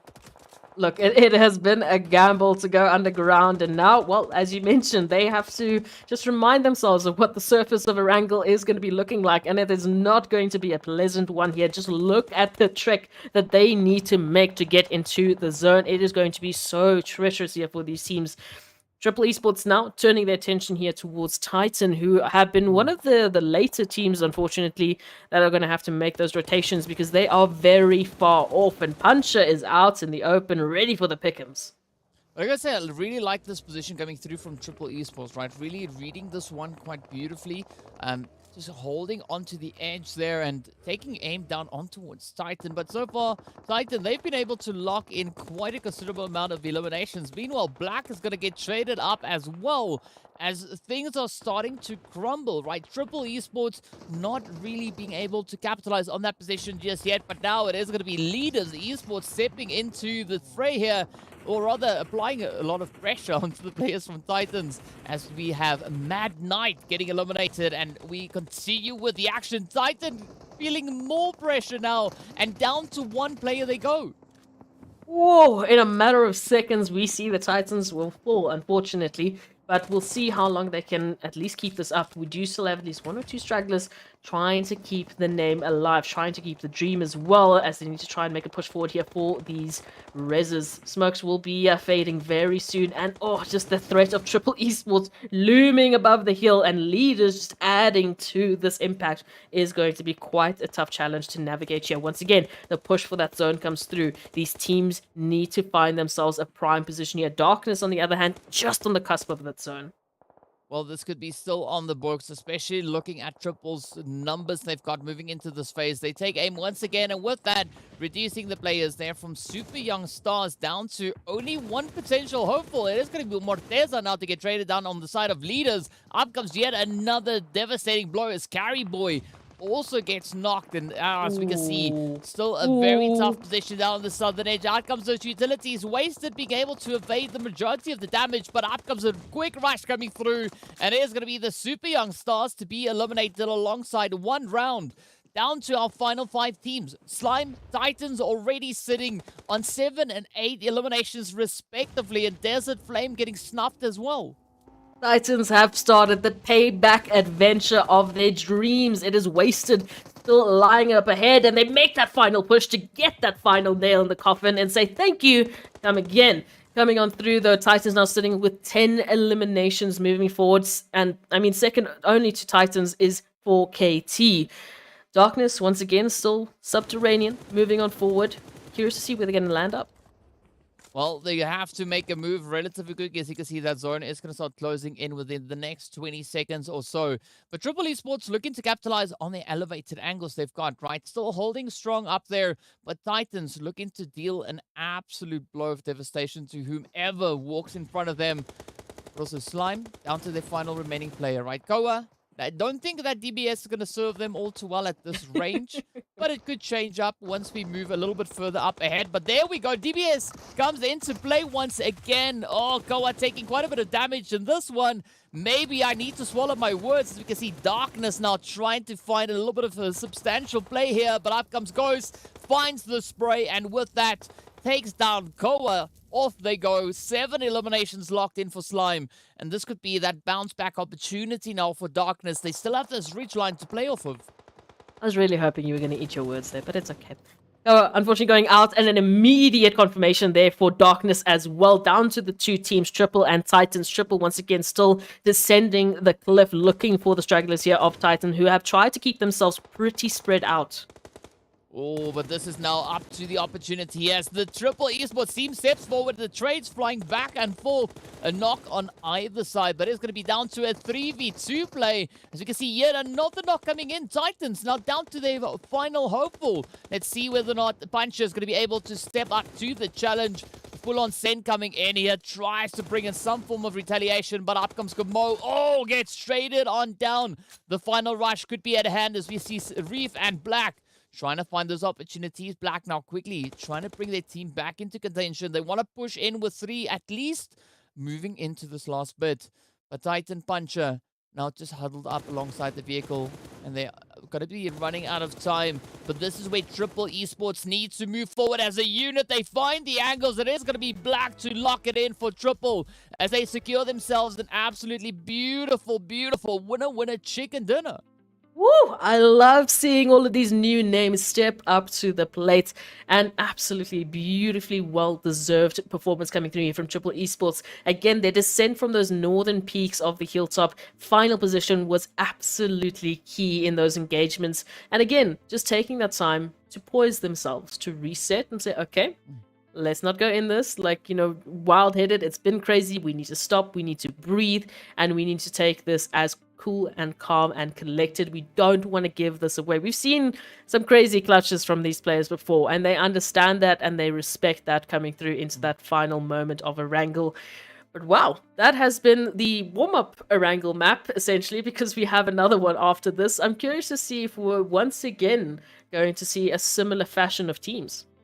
Well, I mean, it could be quite an interesting one, right? It's also not so often that we see that zone really centering up as closely on towards Shelter itself. And I think that was a little bit of a saving play coming through from Darkness, moving into Shelter, right? It provided them with a lot of longevity, being able to make it into those later stages. And as we know, that is where the placement points are at. Yes, Darkness stepped up with 5 eliminations we saw coming through from this game, but this time around we only had one team hitting those double digits, right? That was Titan, just absolutely obliterating anything that moved around them. Absolutely, just keeping an eye peeled and poised for those pixels. And they, again, I'm going to call them the survivors. Once again, it's that similar theme of how they have to keep fighting. They were down to one player at one point, and then they suddenly come back, not only get payback on leaders, move forward, get those double digits as well, and nearly make it into the winner-winner chicken dinner bracket as well. I'm going to say as well a lot, but again, fantastic performance from Titans coming back once again. And I feel like they really do manage those high octane, crazy situations with just a level of, again, poised, cool, calm, collectiveness, and they understand what they need to do and they execute it beautifully. Yeah. I mean, we also did see leaders really, I mean, they were pretty much in contention for finishing with an absolute, runaway play there. But as you said, right, the positions turned out to be quite challenging. And of course, speaking about, positions being quite challenging, I want to give a big shout out to Monster Energy, our official energy drink partner. Don't ask me how that segue makes sense, but it did make sense in my head there for a quick second. But much love going out to Monster, as we did see an absolutely glorious performance on the first one. But of course, right, maybe a potential copy-paste coming through as we head into our second Erangel. But it's going to take a little bit of time before we get there, right? The teams will need to get themselves ready. We need to take a look at the overall standings to see who did what and when to where and with who, how much. But we did see those efforts being brought in. It was very unfortunate, though, to see the team Seoul Esports get taken out so early on in the game.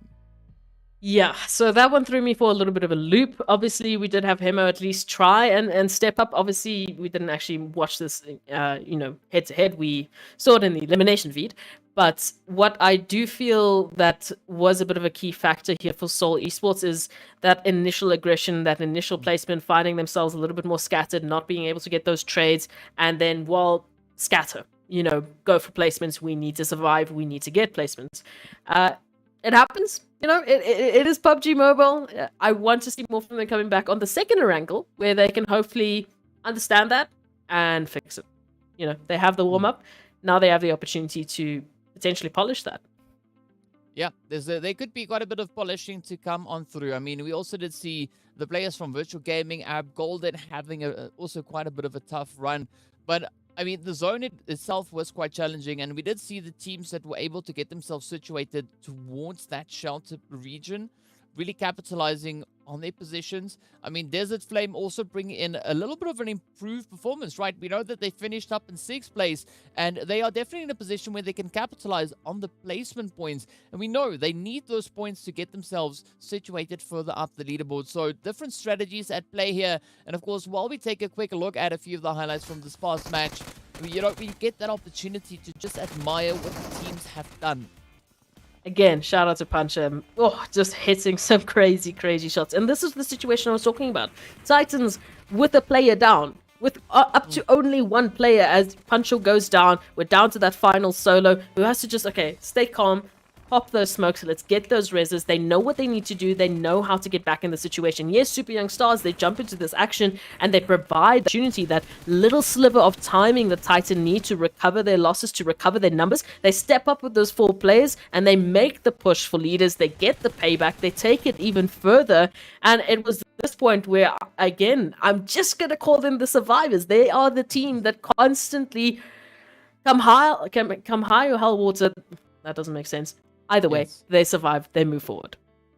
Well, speaking about moving forward, we are going to be moving straight into our match rankings to see how many points these teams walked away with on our first Erangel of the day. Of course, Triple Esports, no surprise, locking in those 22 points there with that winner-winner chicken dinner. But the Titans keeping the contention pretty high, also sitting on 22 points. But coming in with 10 eliminations. Slime 4KT, right? We were talking about them showing up a lot more consistently, a lot more aggressively over the past few days, and they look to repeat that once again, moving into this Erangel, coming in with those 9 eliminations alongside their placement for that fourth place rather. But now as we move on to the second page, we can see also, right, Desert Flame situated up in 8th, locking in 5 points, and I mean 5 points are better than no points, so hopefully this is just the start of what is yet to come for the remainder of the day for them. Absolutely. I keep wanting to say it and I keep wanting to not repeat myself, but it is what it is. We want to see more from these teams moving on forward. And Desert Flame, of course, we've been shouting their names. Same with Super Young Star, same with Darkness, and Legends of War. So far, out of those 4 teams, I feel like we've definitely started to see those glimmers. We've definitely started to, see an improvement. And, Erangel, the next Erangel might be the proving ground. Yeah, well, we'll have to wait a little bit for that. In the meanwhile, we are going to be jumping into a quick break, so be sure to stay tuned. We'll see you guys right back afterwards.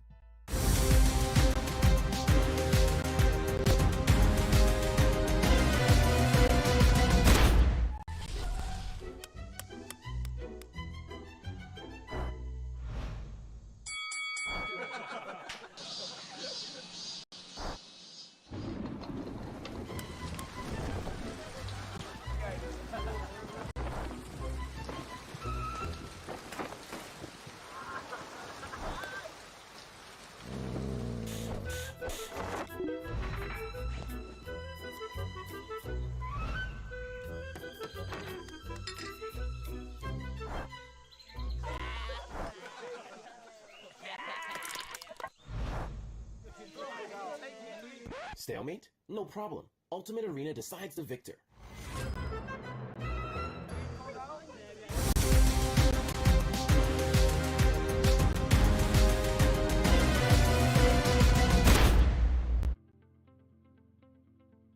Hello and welcome back to the PUBG Mobile Pro League Africa Fall Season. If you're just joining us, you just missed out on an absolutely glorious winner chicken that are coming through for Triple Esports. They stepped up to the plate, stepped up to the challenge, and locked in their very first winner chicken dinner. This is, of course, only day 3. And, of course, speaking about day 3 and all the glorious things we have going on, we need to give a big shout out to Oppo. So, Born to Win, welcome to the exciting match brought to you by Oppo.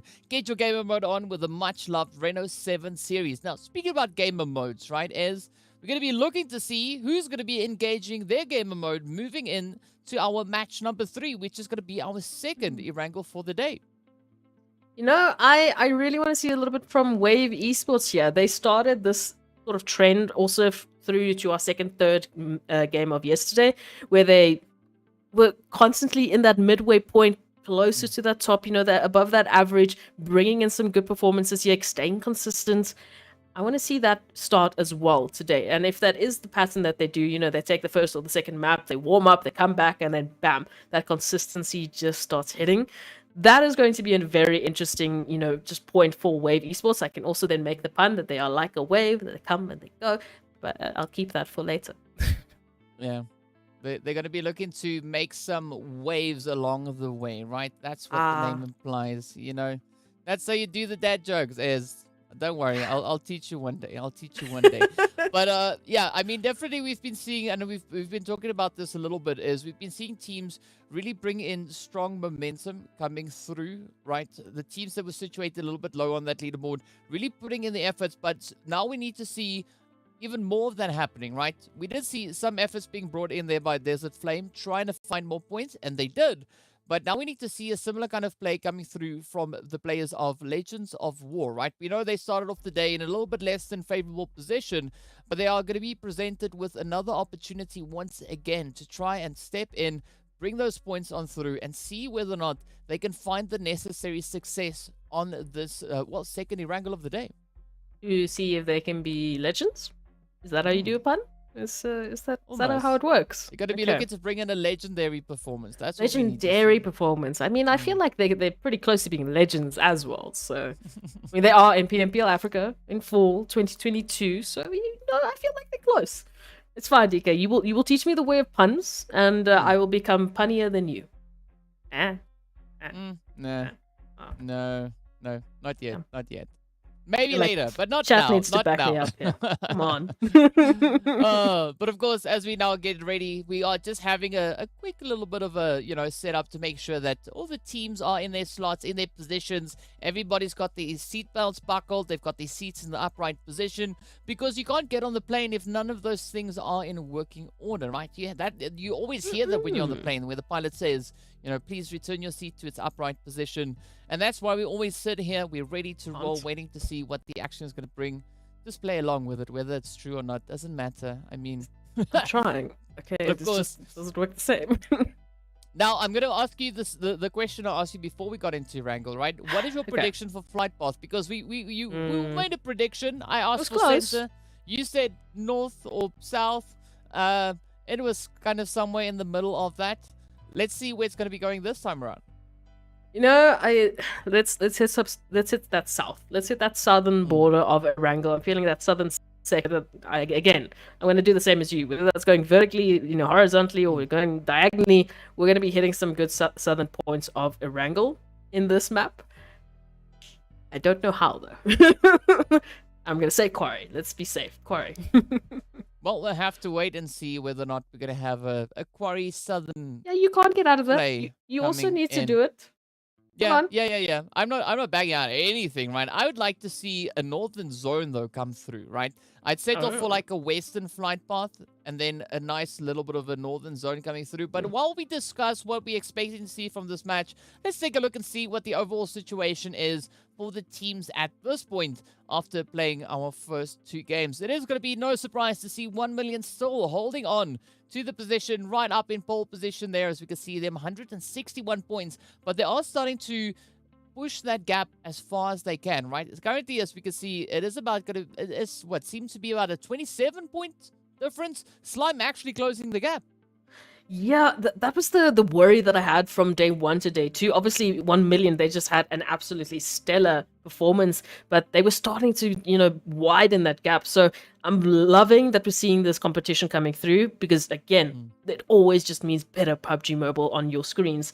And of course, that second page, Team Myth making a splash once again with those 74 points, scoreline right now. And as we go to our baseline, which is that top 12, right, we're looking for those teams that are going into Livic. Virtual Gaming just on that border right now with 54 points. Right behind them, obviously, Arab Gold and Esports with 49. So a measly 5 points right now, just making the difference and getting them potentially either into or not into Livic. Yeah, definitely agree with you on that one. But I think the big kicker is going to be looking at the amount of games the teams have played, right? We can see a few teams have already played their 9 matches, other teams already on 10. So Virtual Gaming and further down towards Mad Knight, right? They only have 2 more matches to go for the day, because we know that would put us on 12. So we're working in our factors of 4 at this point in time. Looking at those positions coming in on the next page, it is going to be the players from Darkness, Zero Tolerance, Desert Flame, and Legends of War. Now, this is going to be the opportunity for Desert Flame and Legends of War also to try and improve, right? We've already said a little bit about that, but they still have 3 games to go for the day, and that is more than ample opportunity for them to garner a few more additional points and move up those standings.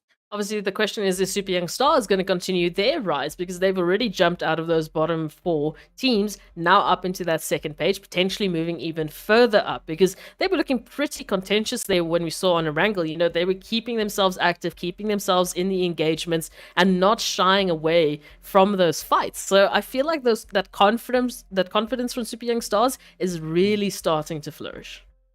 Yeah, and I mean, at this point, you want to try and capitalize on as much of that confidence as you can find, right?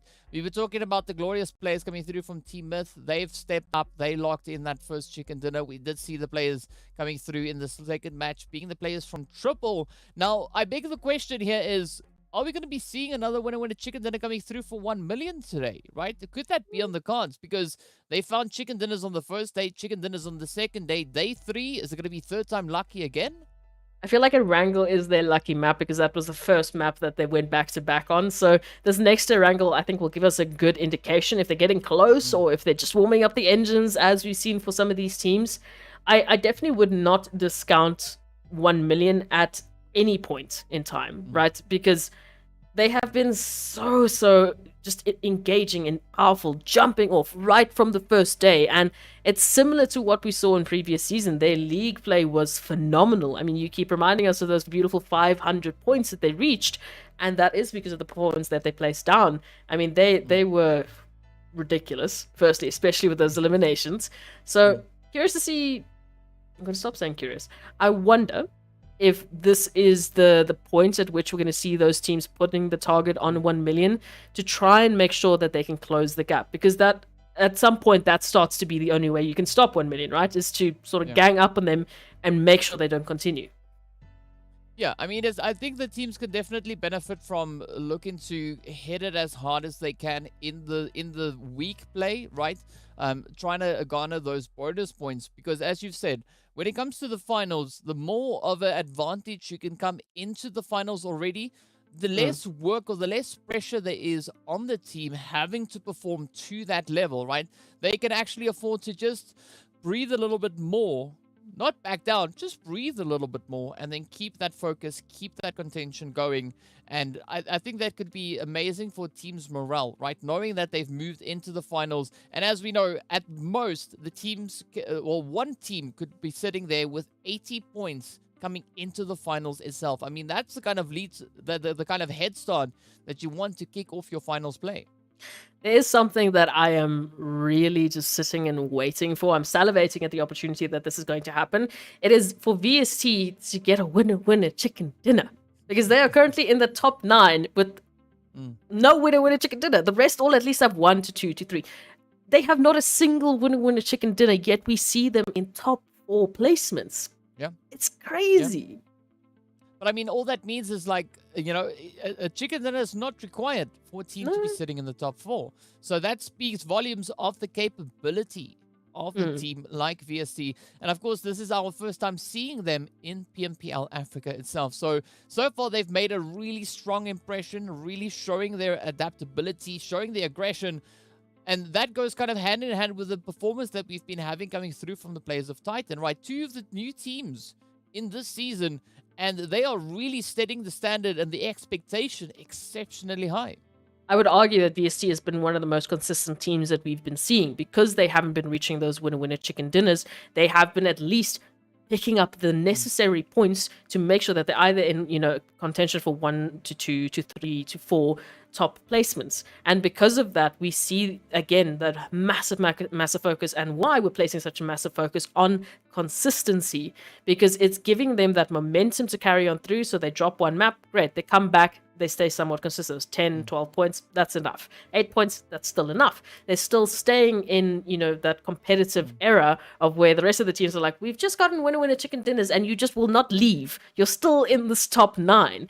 And that is such good placement, and that's such good competition. We've had teams do that, you know, once or twice. I feel like Team Umbra in the previous season was that team to do it. So now Leaders Esports, looking at them. I'm looking at them to bring that similar performance.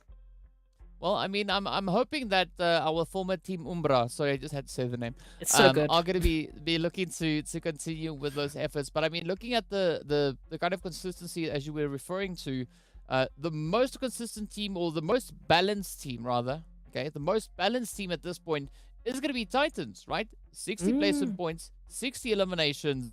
You couldn't ask for better numbers to come through, but we are seeing more and more teams starting to reach into those triple digits. And as we did see, the players there from Seoul Esports, Seoul Esports and Leader Esports also sitting alongside Triple Esports. There's only 2 points separating those 3 teams, and they could be any of our next teams to jump into those triple digits. And I mean, we just did see Triple Esports take that winner chicken dinner. So, I mean, that's already, I would say, definition enough that they've obviously stepped up the game and they're looking for more.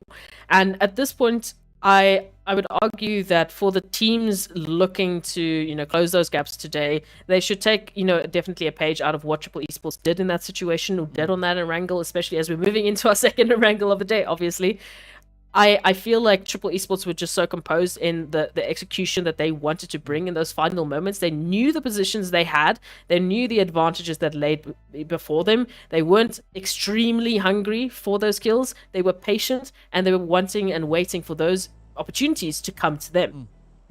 Well, speaking about opportunities, we are not going to diddle-daddle any further. We are going to be jumping straight into our second Erangel here of the day, as we now look to see what the teams will have to work with. The flight path seems to be relatively centered from what we can see, and the answer is yes. You asked for south, there it is, your southern bot. Now we need to see that that flight, or that initial zone also now playing out quite favorably.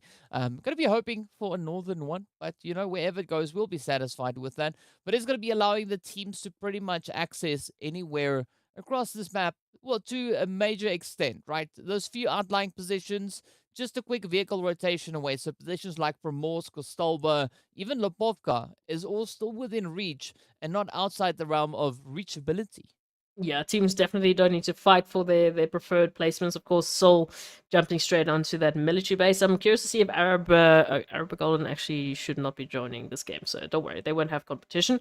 The rest of the teams, on the other hand, I'm seeing that Malta jump in, and I mean, honestly, I asked for South, you asked for North. We kind of both got our answer here. It's just going to be about where that zone shift is going to be coming through, and if 1 million is going to be fighting one round for Georgia pool control.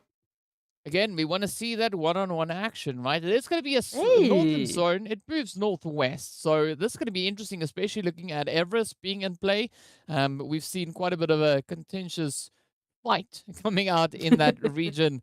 And then, of course, as we can see, also heading towards Severny, we do have a potential hard drop action coming in on that front. It is going to be the players from Super Young Stars and Virtual Gaming going straight down to business. Of course, down south, we've got the players from VST and the Legends of War dropping side by side with a slight bit of a disengage coming there from VST, which I think is a very respectable position to be playing at this point.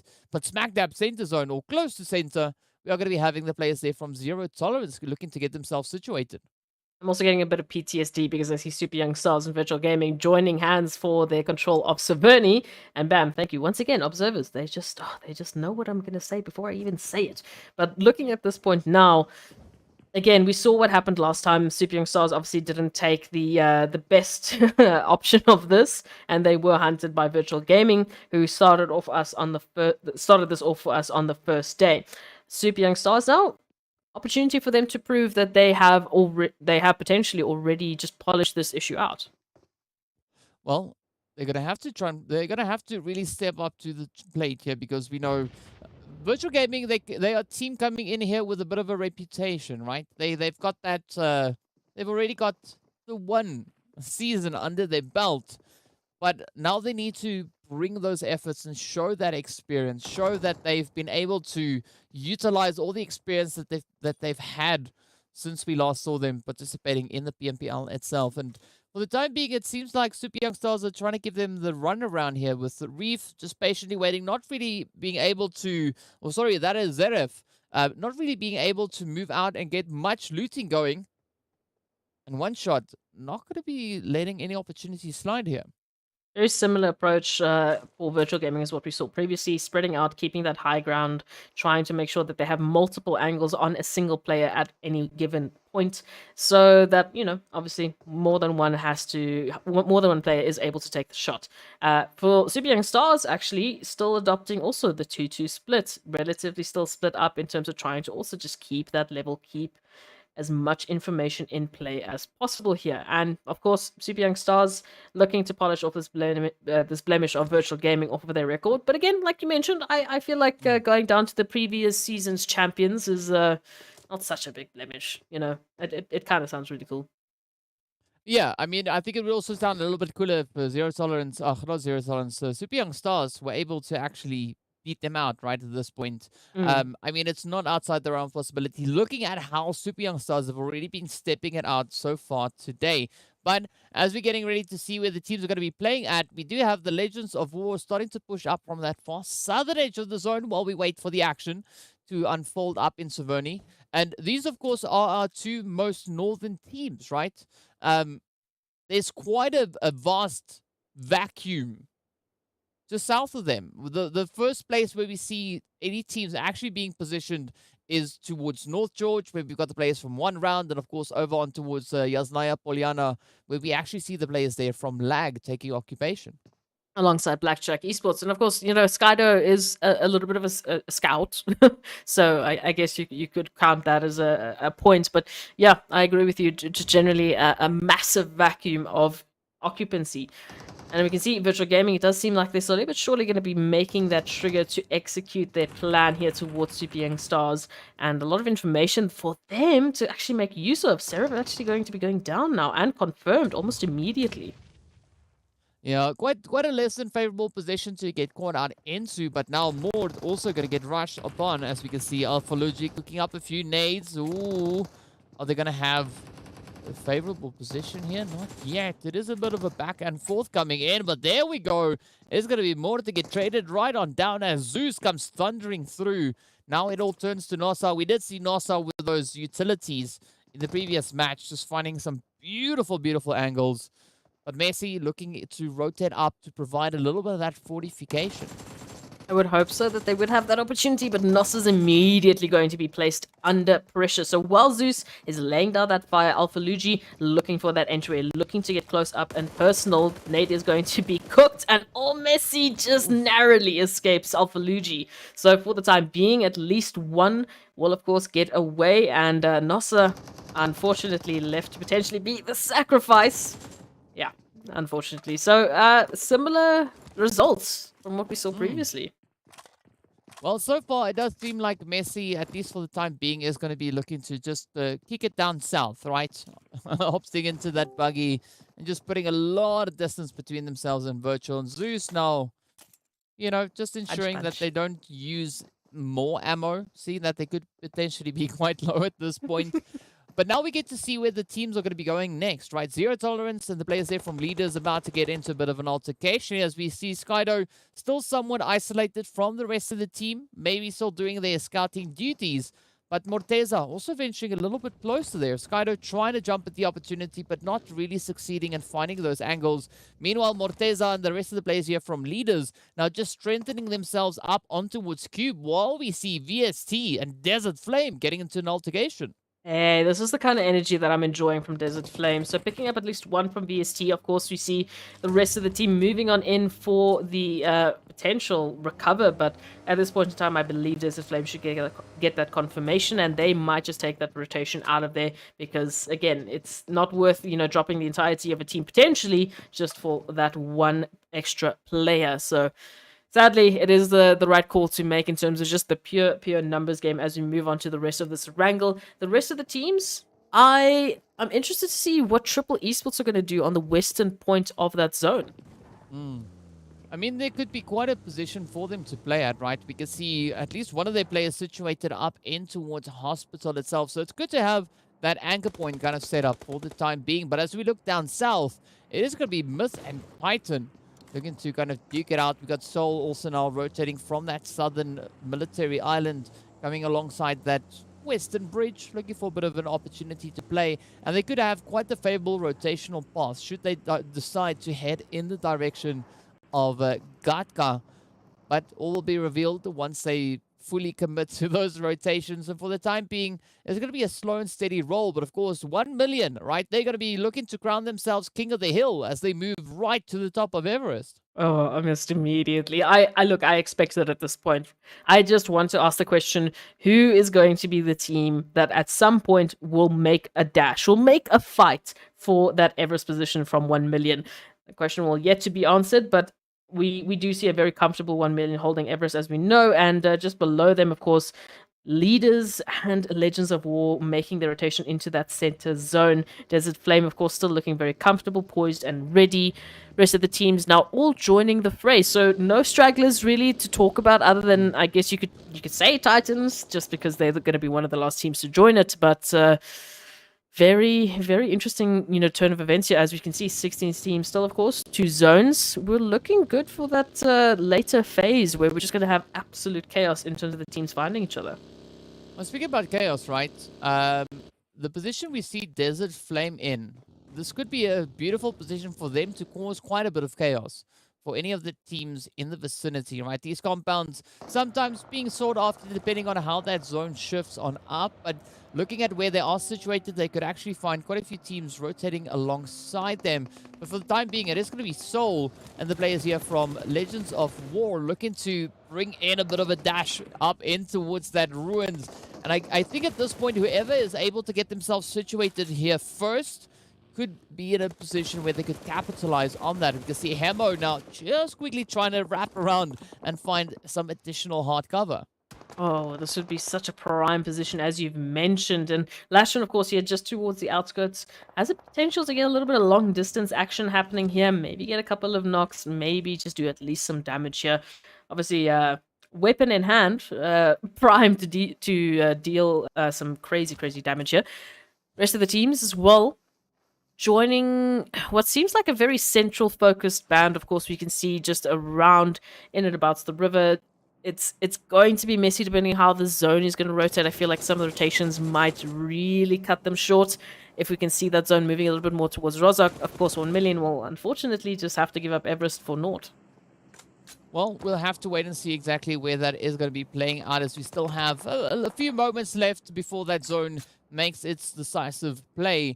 But for the time being, it's going to be Legends of War and Soul still just trying to duke this one out, looking for that opportunity onto each other, and Merwing quickly having to duck rather back into some hard cover, as their health bar is not looking too favorable, but Lashon up on that hillside.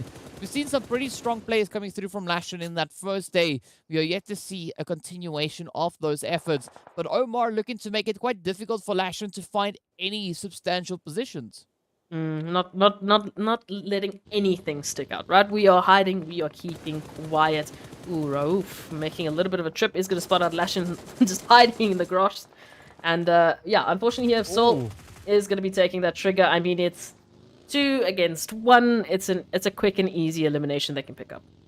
I'm pretty sure Hemo feels a lot more comfortable this time around, not being the lone sole survivor for the team, right? Oh, Instead, you did it again. having the numbers to play at. I mean, I'm going to do that as long as I can. But I'm loving this 2-2 split coming through, though, right? Weiss and Omar coming in from the western side, while we can see the rest of the squad pushing in from that southern edge, Raouf and Hemo. So there could be a little bit of a pincer play coming through from them, and they can look to continue that as the zone takes a swing towards the north. And this is where Blackjack and Virtual Gaming can now maybe start to venture a little bit more in towards that zone, get themselves situated. But Legends still in such a favorable position over towards Cube. Oh, Zero Tolerance obviously kicking themselves. They just moved off from that exact location, now all the way having to make that backtrack and hopefully a dash to get into the zone, as all of the teams are converging and space is quickly being taken up. Real estate is not cheap here, DK. And of course, Seoul Esports now looking to get some of that, their own little bit of Legends of War premium real estate here. Ooh, it's going to be the hits, though, connecting up there. So we can see those knocks coming through. It is going to be the players there from Super Young Stars also bidding their farewells as they get sent away. Now, Legends of War having to defend as Soul are going to be applying a lot of pressure. Up comes Omar Hemo looking to tighten up the possession here. Finds a bit of a vantage point to play in. And there we go. Powerboy gets taken right on down. Ooh. Flick now. Getting flicked off. As Soul push on in and close them out, locking in those 4 eliminations and squad wipe under their belt. Yeah, Mowing in that situation, not really much to do with 1 HP and just flying teams and flying bullets all over the show. So unfortunate, but it does happen. VST now holding slow and steady and silent as Teak is trying to sneak on up as the scout here for Titan Gaming, slowly but surely converging on this position. A little bit of a warning nade is going to be going out, and we'll see if Titans will respect that. In the meanwhile, Triple Esports have recovered their numbers, and 1 round in the meantime is moving away from Georgia Pool, which, yeah, seems to be their new kicks. Well, I mean, they don't really have a choice at this point, right? Blue Zone is going to be forcing them to bring in those rotations. So Chico actually not just venturing up right in front of 1 million, and this could be the opportunity, the golden chance to lock in those points. We can see 1 million sitting on a bubble at the moment, but that could change. It is going to be Chico to get traded on down. Sengate pushing in with that mini 14. Will we see the confirmation? Not yet. But we also then see Desert Flame coming in onto that western position as well. So quite a bit of a spread with regards to how these teams have situated themselves. But now all will be revealed as they have to push forward in towards this next zone. I must say, I do like Virtual Gaming's position alongside Leaders Esports. I feel like they're just going to be peeking around the corner. But talking about peeking around the corner, Escanor is going to be making a dash and finding the wrong barrel of Marshall and unfortunately be going down. Now, the rest also going to be looking for one round's straggler who is currently just focused on hiding away and surviving, which is, of course, in the form of E-Flex. Well, speaking about that, right, we can see that good old Lazy Boy there has found themselves a lovely little grows-out to work with, and that could be quite devastating, seeing that the zone has now moved all the way to that southern edge, being quite favorable, especially looking at the players from Leaders and Zero Tolerance. But still, VST and the players there from Seoul now caught up towards that Ruins angle, so expecting a little bit of carnage to come through, a little bit of contention as both teams have the opportunity to still get themselves situated relatively comfortably, but it's not secured for either of them. As you can see, Zuxi, Adleno, and it's Abud looking to find those angles towards Seoul, but it does seem like Seoul, they just want to keep themselves well ahead of those potential spray downs. And for Seoul, at this point in time, if they do take this engagement with VST, I feel like this is going to be the tipping point, the pivotal moment for Seoul. And we can actually make a point here. Okay, well, obviously, if Seoul gets taken out, we know what's going to happen. But if they can move forward with these eliminations, they can take even further. They might be very well in contention for just closing that gap in this game. Yeah, and of course, speaking about closing gaps, it is going to be 1 million trying to close up this western side as they now lay waste to Desert Flame, who gets reduced down to 1. It is going to be Glass of the final hopeful for the team now, looking for a position to get themselves into the zone, but 1 million just laying down the pressure so aggressively. Oh, but here we go. That blue zone is going to start eating away at their health bars. The teams now continue to converge further and further in towards the zone. Triple Esports up ahead, Blackjack up ahead. And this could be the end of the road. Therefore, Klasa will have to keep an eye on that feed to see what happens. But Seoul and VST still fighting it out, but a lot of pressure. And we can see those flanks now coming through from Seoul onto VST. This is what I'm liking. Again, the proving grounds here for Seoul Esports, just saying that, well, we have shaken off whatever we needed to, and we are back, baby. We are looking to take out VST here, and then they will be sitting very pretty in terms of eliminations. Okay, Zuxi taking so much fire, but so far no connections to warrant any of that HP dropping. And for the time being, VST hopefully going to be using this time to get at Leno, and oh, well, no, never mind. It's is also down, so it's all down to Zuxi now to try and stave off Seoul from taking their position. Oof. But that's not going to pay off as Rauf steps up. And, I mean, VST proving to be quite reluctant, right? They don't want to let that position go just yet. But it is costing them quite dearly, as we can see. Zuxi now trying to make a bit of a play here. It is going to be Morteza from the opposite end, reaching across, finding that angle on towards Omar. Gotta love these third-party plays. Meanwhile, over on towards the eastern side, we did see the players there from Myth applying the pressure onto Wave, finding those hits in close succession. And with that, being able to take them right on down. But Seoul now feeling the pressure being turned onto them as Gary Boy and the rest of the players from Leaders Esports are finding very favorable positions. We can see Gary Boy just moving closer and closer. Down goes Omar. And now, boy, how the tables have turned. Weiss is going to be the only hopeful left for the team. The turned up tables, yes. But Leaders Esports in a prime position here, of course, picking up some beautiful eliminations. Desert Flame, unfortunately, going out at least with 2 points in terms of eliminations. So a little bit of something to take home. And of course, Blackjack Esports now feeling the pain. MG just trying to stay alive in the smoke here. But what is going on here? Fantasy, MG, okay, there's smoke. Okay, I was going to say, why are they seeing each other? No, that was just from our perspective, right? Who needs smoke? We can see straight through it as the MG picks it up, puts Fantasy right on down. Oh, but down goes MG as one shot capitalizes on the third-party play. It's going to be up to Gaga now to keep the hopes and dreams of Lag alive. But they are quite a distance away from that zone, a little bit further up ahead. We do have the players there from 1 million and Triple yet to rotate through.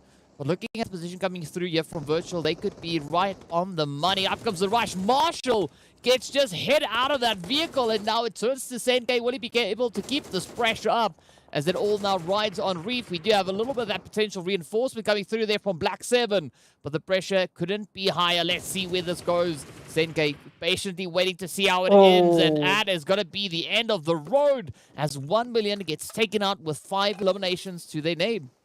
I'm definitely talking a little bit more about this one later, but 1 million not going to be picking up the winner chicken dinner on Erangel, at least for today. Oh, and Skyder just reaching across with those nades, but Puncher instead will make the connection. Now, Lord and Paradox here in a bit of spot of trouble as they are not in a position here to get these res. Let's see whether or not they could actually bring it through, right? A little bit of a sneaky push coming through there, but Puncher trying to sneak up the ridge, cooks up the nades, takes a bit of damage in response as well. But could this be on the money? P6, I'm loving that position coming through, and they capitalize on it as they now push on forward, finding the angles on towards zero tolerance. And that is what the side of Titans show here. Zero tolerance as they move in and they sweep clean the players from zero. What a play that was. Already 7 eliminations to their name. Currently leading the pack with the aggression here. But still several more teams for them to take aim at. Virtual Gaming's very, very close to center zone, left to their own devices. Lag, out in the open, just ready for the pick'ems here from Titans, who confirm them out back into the lobby. And leaders as well, just picking up points beautifully. These teams now look towards leaders and Virtual Gaming as well as Titans in terms of numbers. If Myth can get those reses, then we might have 4 teams with all 4 players in this final zone. Well, we went from a super challenging zone on that first Erangel, moving into this one, proving to be quite a challenge itself as well. As we can see, the players coming through now from the side of leaders rather, looking to play that western angle. Titans situated down south. We got 777 Reef now just playing a little bit more of an aquatic play here. But they could be found out momentarily as the rest of the squads are sitting on 4 players apiece. And this is going to be an absolutely brutal finish. Virtual Gaming set up within the zone, right? They've got themselves situated. They've got the controlling angles. Now all they need to do is leverage that as we are down to our final 4 squads. Duking it out for that winner chicken dinner. But no one has taken that plunge to push in towards this next phase just yet.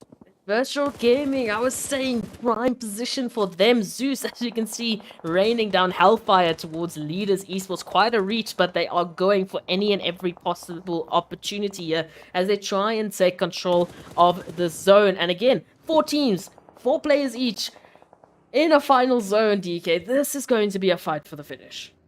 Yep, definitely going to be quite a bit of a sweaty fight if we're being honest. But here we go now. Leaders trying to make a bit of a stand here, coming in alongside Virtual Gaming. Virtual could have this one in the bag, but they need to just prioritize these positions. We can see a big barrage of utilities now getting sent out. Gary Boy is going to be taking the plunge, rushing straight on forward, looking to get themselves situated. Narrowly escapes that knock coming through. And now this could be the opportunity for the Titans also to capitalize and apply the pressure. But look at the utilities getting sent in once again. Rangers heading it up. It's going to be what tears out down for the count. Virtual Gaming sitting on 7, and this could be theirs. Still quite a bit of a pressure play at hand here. So we can see Shadowwind now sneaking on through. Virtual Gaming looking super confident, super comfortable. Gaddafi doing their due diligence. Myth up ahead. Let's see how this one goes as leaders now feel that sting come in and everything now rides on Shadowwind. Oh, just snaking in the grass, trying to stay alive. Don't know how long that is going to be an option. Titan Gaming, in the meanwhile, has spotted out just a pixel here of Zeus, and that confirmation does mean that we have our final top 3.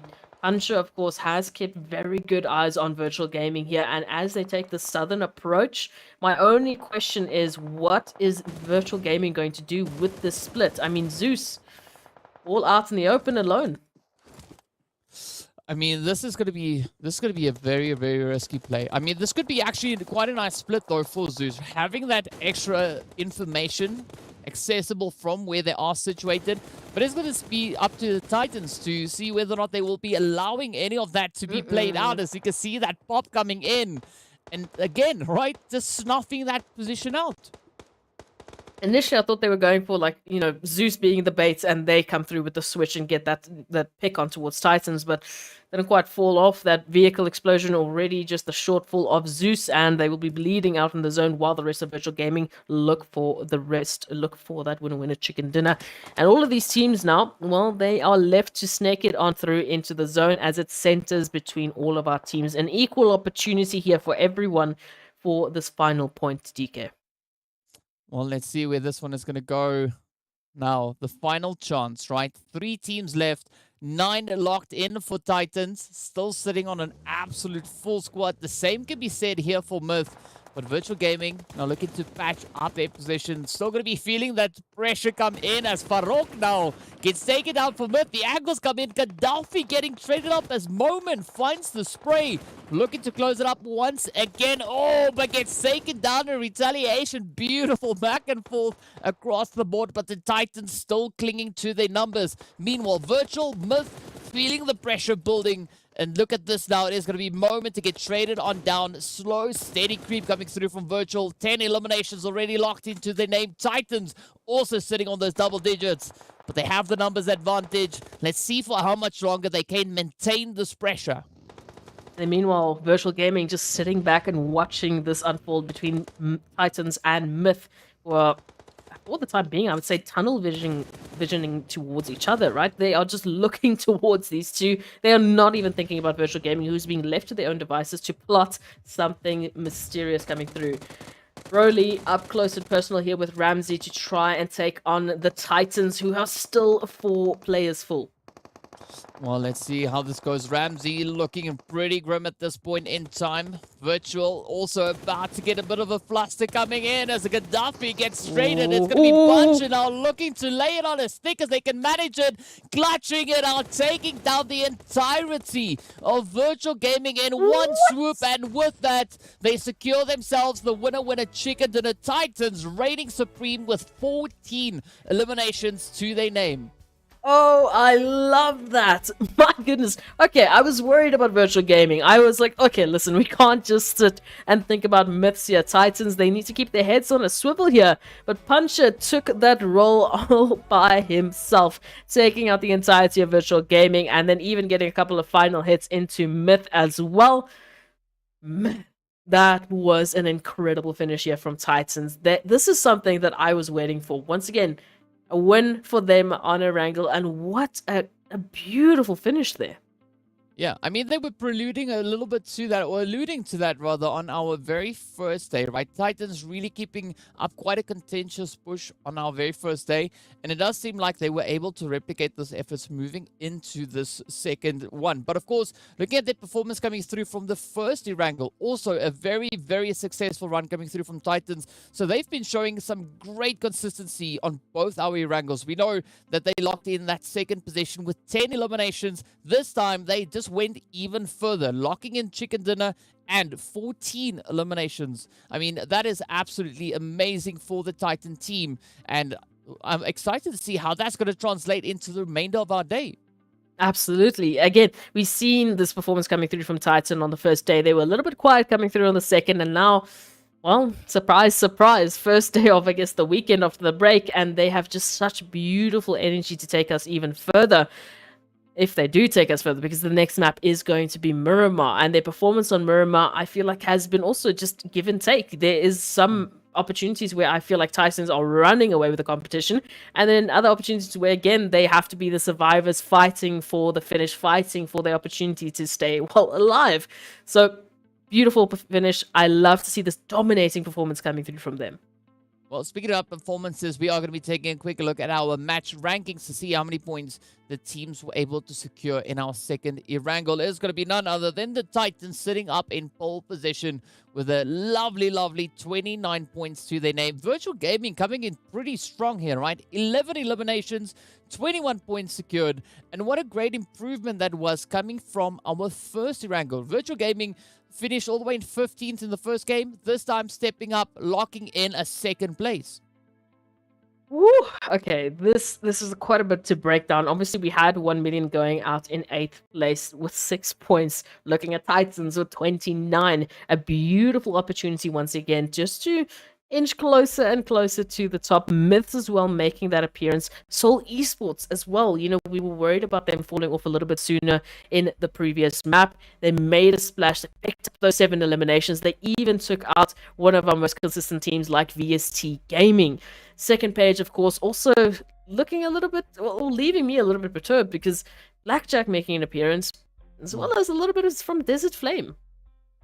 Yeah, I mean, points are points at the end of the day, but, it was a really tough play there for Wave, One Round Legends, and Super Young Stars. And that was their final opportunity to bring any performances over on Erangel itself. But, you can't have your bread buttered on both sides, so you got to take whatever hand it is that you are dealt. But at least we've been seeing teams bring in those increases in their performances, right? Yes, we know that we had 4 squads from the previous game sitting this one out and 4 other squads swapping places with them. But still, we are seeing the consistent play from the first Erangel that we had today being replicated straight into the second one, right? We saw the pressure, the plays being brought in by Titans. They were just, back on the money once again. But as we look across the board, right, a team like VST, for instance, right, they had a little bit of a tough run on the first Erangel, but it happened again to them coming into the second one. And that's not really what we want to see from a team that is so well situated on the leaderboard. I feel like I just made that speech about them being one of the most consistent teams, and then here we are literally talking about what has been happening in the last 2 maps. I do feel like, again, they can shake it off, and because of the performances that they've been laying down, they have that safety net to warrant them still being in the top 12 after a map or 2 like this. So they're not out of the running for that Livik bonus, point map. They're not out of the running for still having that first week being a really good one because of those first 2 days. I would just be worried if this is a trend that continues throughout the weekend, because then, yes, then they are in contention for dropping off from that top 12. Well, I mean, they still have 2 more opportunities today. Well, they have a few opportunities still today. Not quite sure if it's exactly 2, but they have opportunities still to try and bring in those improvements. Well, yeah, it's going to be a pretty tough run because the competition is just so tough. I mean, any moment where the team is not performing at their fullest, that opens up the chances for another team to jump at those opportunities and just look to capitalize on it. I mean, we saw these plays coming through from Team Myth in our first game, and that very consistent push coming through. I mean, I know we've said Titans, but it's Titans, right? They're showing consistency. They're doing the deeds. And I think at the end of the day, at least today, is looking to be a very, very favorable performance for a team like Titans. Definitely, and it's good once again to, instead of be referencing to them, well, the fighters, the survivors, they were the dominating force on Erangel. They were the team to be feared. They were the team bringing in such a Titan-like performance. That Thanos performance we were talking about on the first day. They brought it back, and they brought it back in such an interesting fashion as well. The way that they handled those final points, Puncher. Massive shout out to Puncher coming on through with huge plays. There's nothing more that I can tell them other than thank you. That was very, very well done and very, very interesting to watch. But we also did see TEAMLAG also just stepping up their overall situation, right? First match over on Erangel, locked into that 12th place finish. Coming into the second visit, right, they upped it. They jumped up 5 slots. They moved up into the 7th place finish, also walking away with those 7 points to their name. So definitely we're seeing a little bit of that consistent building coming through. The teams might not have the most glorious performance, but at least they are continuously bringing in those points. And we saw the same thing coming through from Blackjack, right? Yeah. 4 points. 4 points is definitely better than not being dealt any points whatsoever. So it's great to see the team still challenging themselves and the opposition, looking to see where they can find those points, how they can find those points, and how they could look to improve the overall point situation itself.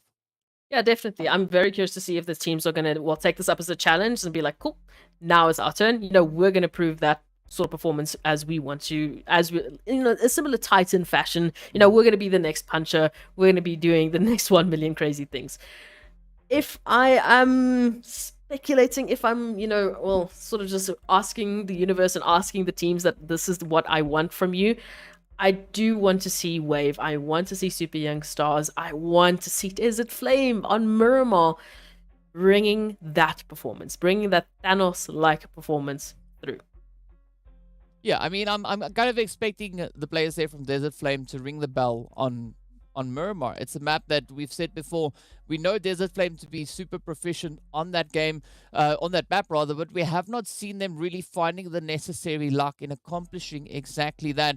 And of course, let's take a look at a few of the highlights from this past match over on Erangel, just to remind you of how insane it was. And of course, we do have to start off with virtual gaming. We have to start off with Zeus here, just throwing some punches of their own.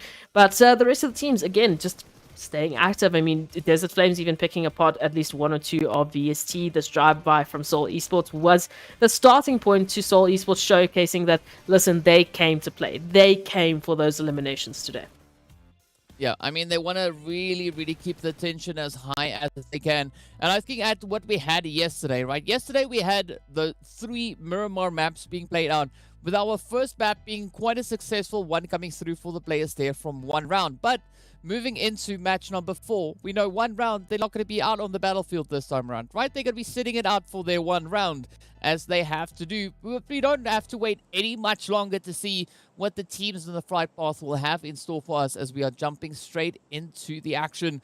Of course, we did see Team Myth also stepping up yesterday with quite a substantial performance, locking in such a favorable performance for themselves. That was, of course, their second winner chicken dinner, actually the first one that they got in the PMPL itself. And maybe this could be another potential play at that for them to move in. I would be very curious. I'm also loving the fact that we are having such an opportunity for teams to really jump into their favorite spots, right? Hacienda del Patron is obviously up for grabs. I feel like the southern points, so where we've seen Titans, showcase their presence before, might not necessarily be up for grabs this time around, but the change-ups are there in terms of the groups, and we'll say it's okay. It's all right. The rest that I'm looking at, I don't know, where are some of the points that you feel we've had a little bit too many teams drop as of recently? Well, if the flight path allows it, we did see quite a few teams actually moving on towards that Los Leones and surrounding area. But this time around, seeing that the flight path is so much further towards the northern side, there you can see the teams that are really committed to dropping in that region, pushing towards it as best they can. Now, one of the teams we know that like to frequent that Los Leones position is going to be the players there from Blackjack, but they're going to have their work cut out for them as we see the zone now moving up in towards the northwestern territory. But as we can see also then, there's a little beautiful road leading out of Los Leones, which they can use as a rotational pathway to get themselves situated. So I'm not too worried at the time for this whole eastern edge, right? Super Young Stars, Zero Tolerance, they got the north, and then we got Blackjack, Virtual Gaming, and the players from Darkness situated on towards that eastern side itself. But I'm more focused on to what's going to be happening in the zone itself, right? As we can see, San Martin getting a lot of love there once again. We got Desert Flame dropping into the usual location. We got the players from Wave situated to the east. And then, of course, Slime 4KT just to the north. I do like that. I mean, even the location there of Arab Golden, we are jumping into a very, sort of very well distributed, well split up opportunities for the teams to really bring forth their best possible performances. 1 million there towards El Pozo, currently left to their own devices. I mean, Arab Golden left to their own devices. I'm seeing a few possible points for contention, such as Desert Flame, maybe a little bit close to Wave, maybe a little bit close to Triple Esports, who are currently very split up. I guess, running with that Sanhok strat that we saw earlier. We'll see if they're going to be, tightening things up and maybe just focusing towards Power Grid for the time being. But overall, looking very good, looking very respectful from the teams. Yeah, I mean, that kind of split drop coming through from Titan, it could work out on Miramar. It is a map that kind of lends itself to an opportunity like that. They just need to try and bring in that condensing rotation a little bit later on. So I'm not too phased about them at this point in the game. But of course, looking over towards the players here from the Titans, we can see them situated far up in towards that northwestern side, right? All the way up towards the ruins, almost in Trailer Park. So that is a very, very westerly position to be in. But they are going to be uncontested for the time being. The same can be said, of course, for the players here from Arab Golden. She pointed out before, all the way in towards La Cobreria. So a very comfortable kind of looting start for a lot of these teams. But then we need to turn our attention to where these rotations are going to be taking them, because we know they need to rush through this phase, through this stage, to get themselves set up in anticipation for that next shift. And they've got only a few more seconds left on the clock. And like you said, Titan's very far out into the edge, and definitely one of the furthest. I say also zero tolerance. Like, they're basically hiding from us on the map. DK, they said, listen, you don't get to know where I'm hiding, okay? Unless the observers come through, you don't get this information for free. But looking at what is very interesting to me is we've got very, very few stragglers, right? We've got such an immediate focus on those early placements. And of course, that is to do because we had such a complementary flight path and zone. But it does mean that those early setups are going to come through. It does mean that sort of level of peace is going to come through, because I feel like today has been very back-to-back. It's been a lot quicker, I would say, than previous days has been. The teams haven't really, I guess, had their breather yet. You know, we started with Sanhok, we went on to the two Erangels, we haven't had a breather of Miramar up until now. So the teams will be like, okay, whew, we don't have to think about third parties, at least for another couple of seconds. Well, we could see that fast-paced gameplay really now still coming through here, right? The teams being quick on the rotations, getting themselves a little bit more established within that zone. We do see quite a few positions still open for the taking, but a majority of those favorable angles have been occupied. Pozo is occupied, Cobreria is up, Montenuevo is up, Chumacera is not within range, so that's not at play at this point in time. But strangely enough, we're not really seeing a mass convergence of teams moving in towards San Martin, right? Even the players from Desert Flame, they've opted to disengage from that region and instead got themselves situated on a little bit more of those elevated angles. But now we get to see how the team's going to be looking to play this one out, right? Legends of War situated up in towards Montenuevo have a good opportunity here to get themselves looted up and then start to build up a bit of a snowball effect. And hopefully this could be a more favorable game for them. I'll tell you what, I am very much keeping my eye out on Super Young Stars and Zero Tolerance. Super Young Stars keep teetering towards Zero Tolerance. They keep getting closer and closer towards them.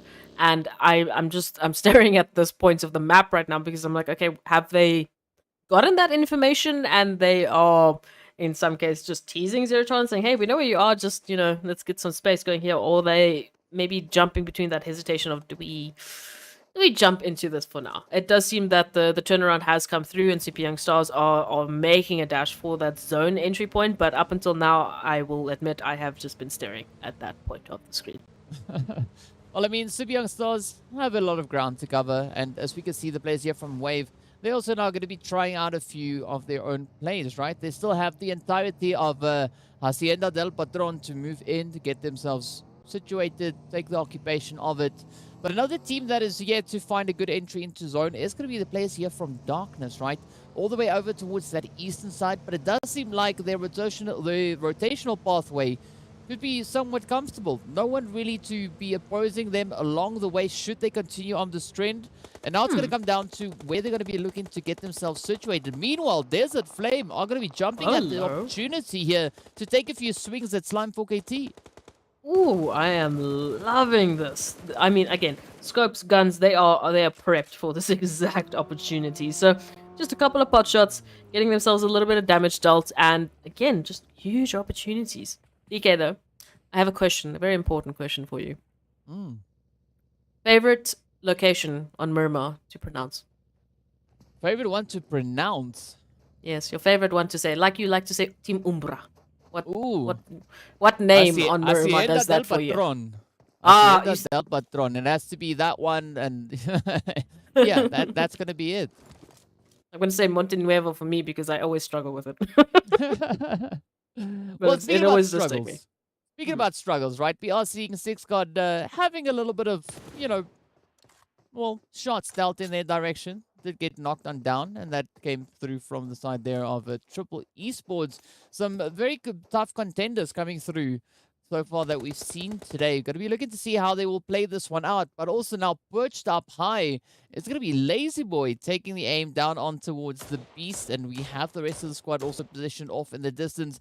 And this is actually quite a favorable angle to be playing, especially looking at where the zone has situated itself. I do like the Beast now trying to just get some of that space closed. And for the time being, I feel like 1 million might not be aware of that happening, at least in terms of the angle that they've been holding. Obviously, if they push up, they might get that information quicker than what Mad Knight would like in this situation. But for the time being, we will just keep an eye out on those elimination feeds. I do like Virtual Gaming and Blackjack taking that push there towards the southern point of the zone, just in terms of where the teams were previously at. In terms of the situation now, however, this is going to be a little bit precarious.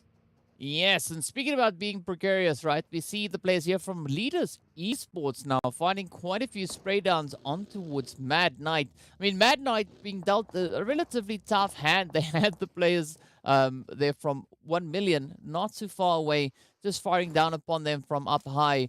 But now all the pressure turns to the Beast and Kingerman. Are looking for a little bit of a continuation here. Looking to see if they can find these angles on towards Leaders, but it's going to be Morteza. Now looking to find the closure, lock in those 2 eliminations, and get themselves off to a really good start moving in. The first elimination has been dealt. You can see Carry Boy stepping up there. Let's see who will be the next one to find it. Morteza, so close there to Tyson. Just needs to breathe hard enough. And that could be what is required to lock it in. Shadowin coming in for a bit of reinforcement. But Kingerman and the Beast now looking to rethink their strategy moving through the remainder of this game. Yeah, look, it is going to sting a little bit because the Beast was just moving with that, little bit of a flank maneuver on towards 1 million, closing that gap, trying to get some height, going for them.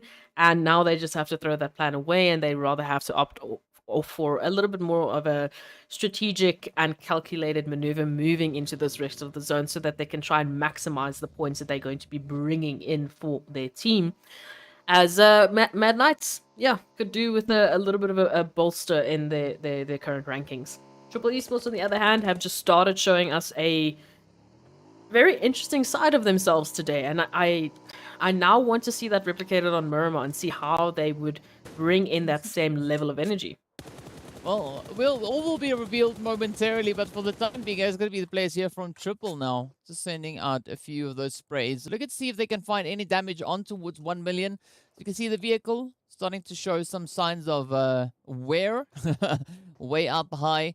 And that's the risk of trying to pull the vehicles up there, right? Someone's going to spot you bringing in that push.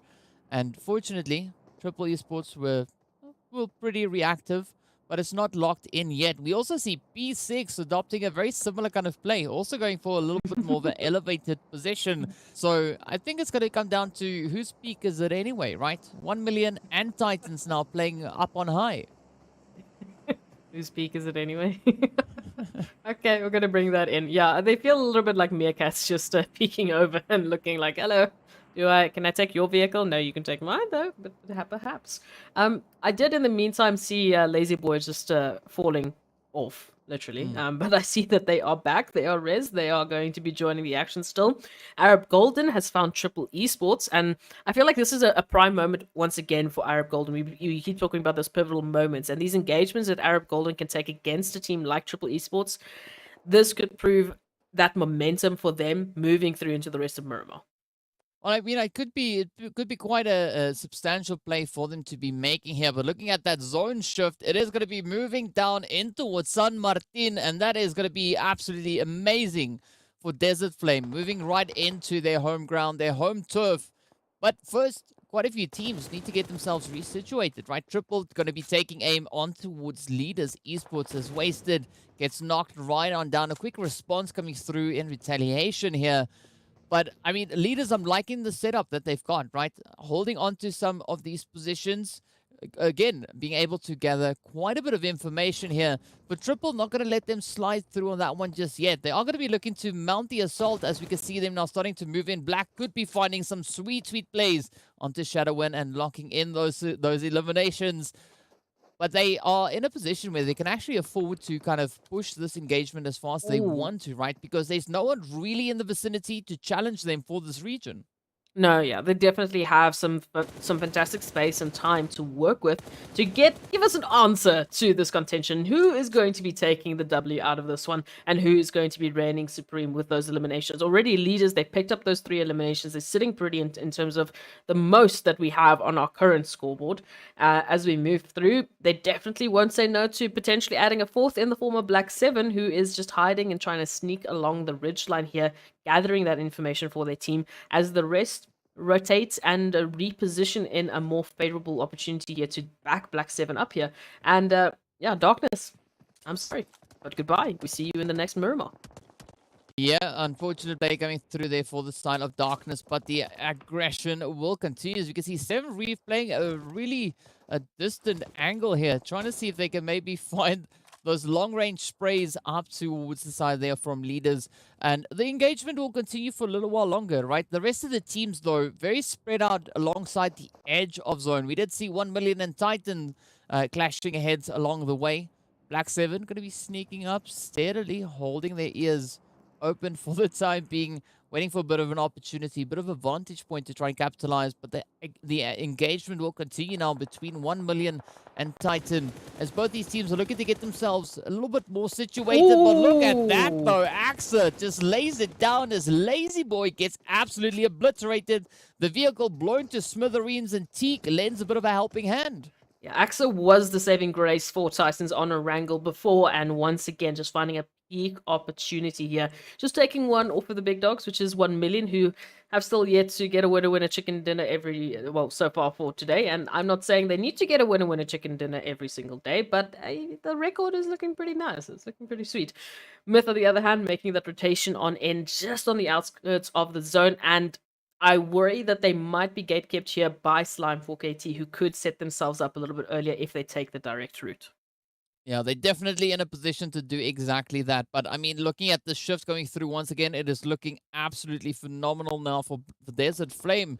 But they still have a few contenders in the vicinity that they need to try and deal with. But as we return back to the north, it is going to be the players here from Myth now to continue the aggression over onto Slime, but both teams look to disengage and get themselves instead situated and repositioned in towards the zone. Wave is going to be part of the welcoming committee here, potentially onto the side of Myth, and this is where things are going to get quite challenging, rotating up in towards San Martino, at least that western side of it.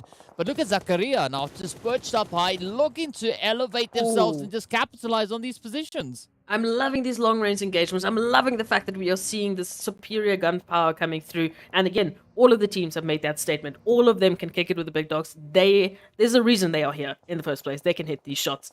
Myth, on the other hand, yeah, recovering well from some losses. Ramsey now sitting with a nade in the face and going back to the lobby. Sorry about that one. Next time will not do that.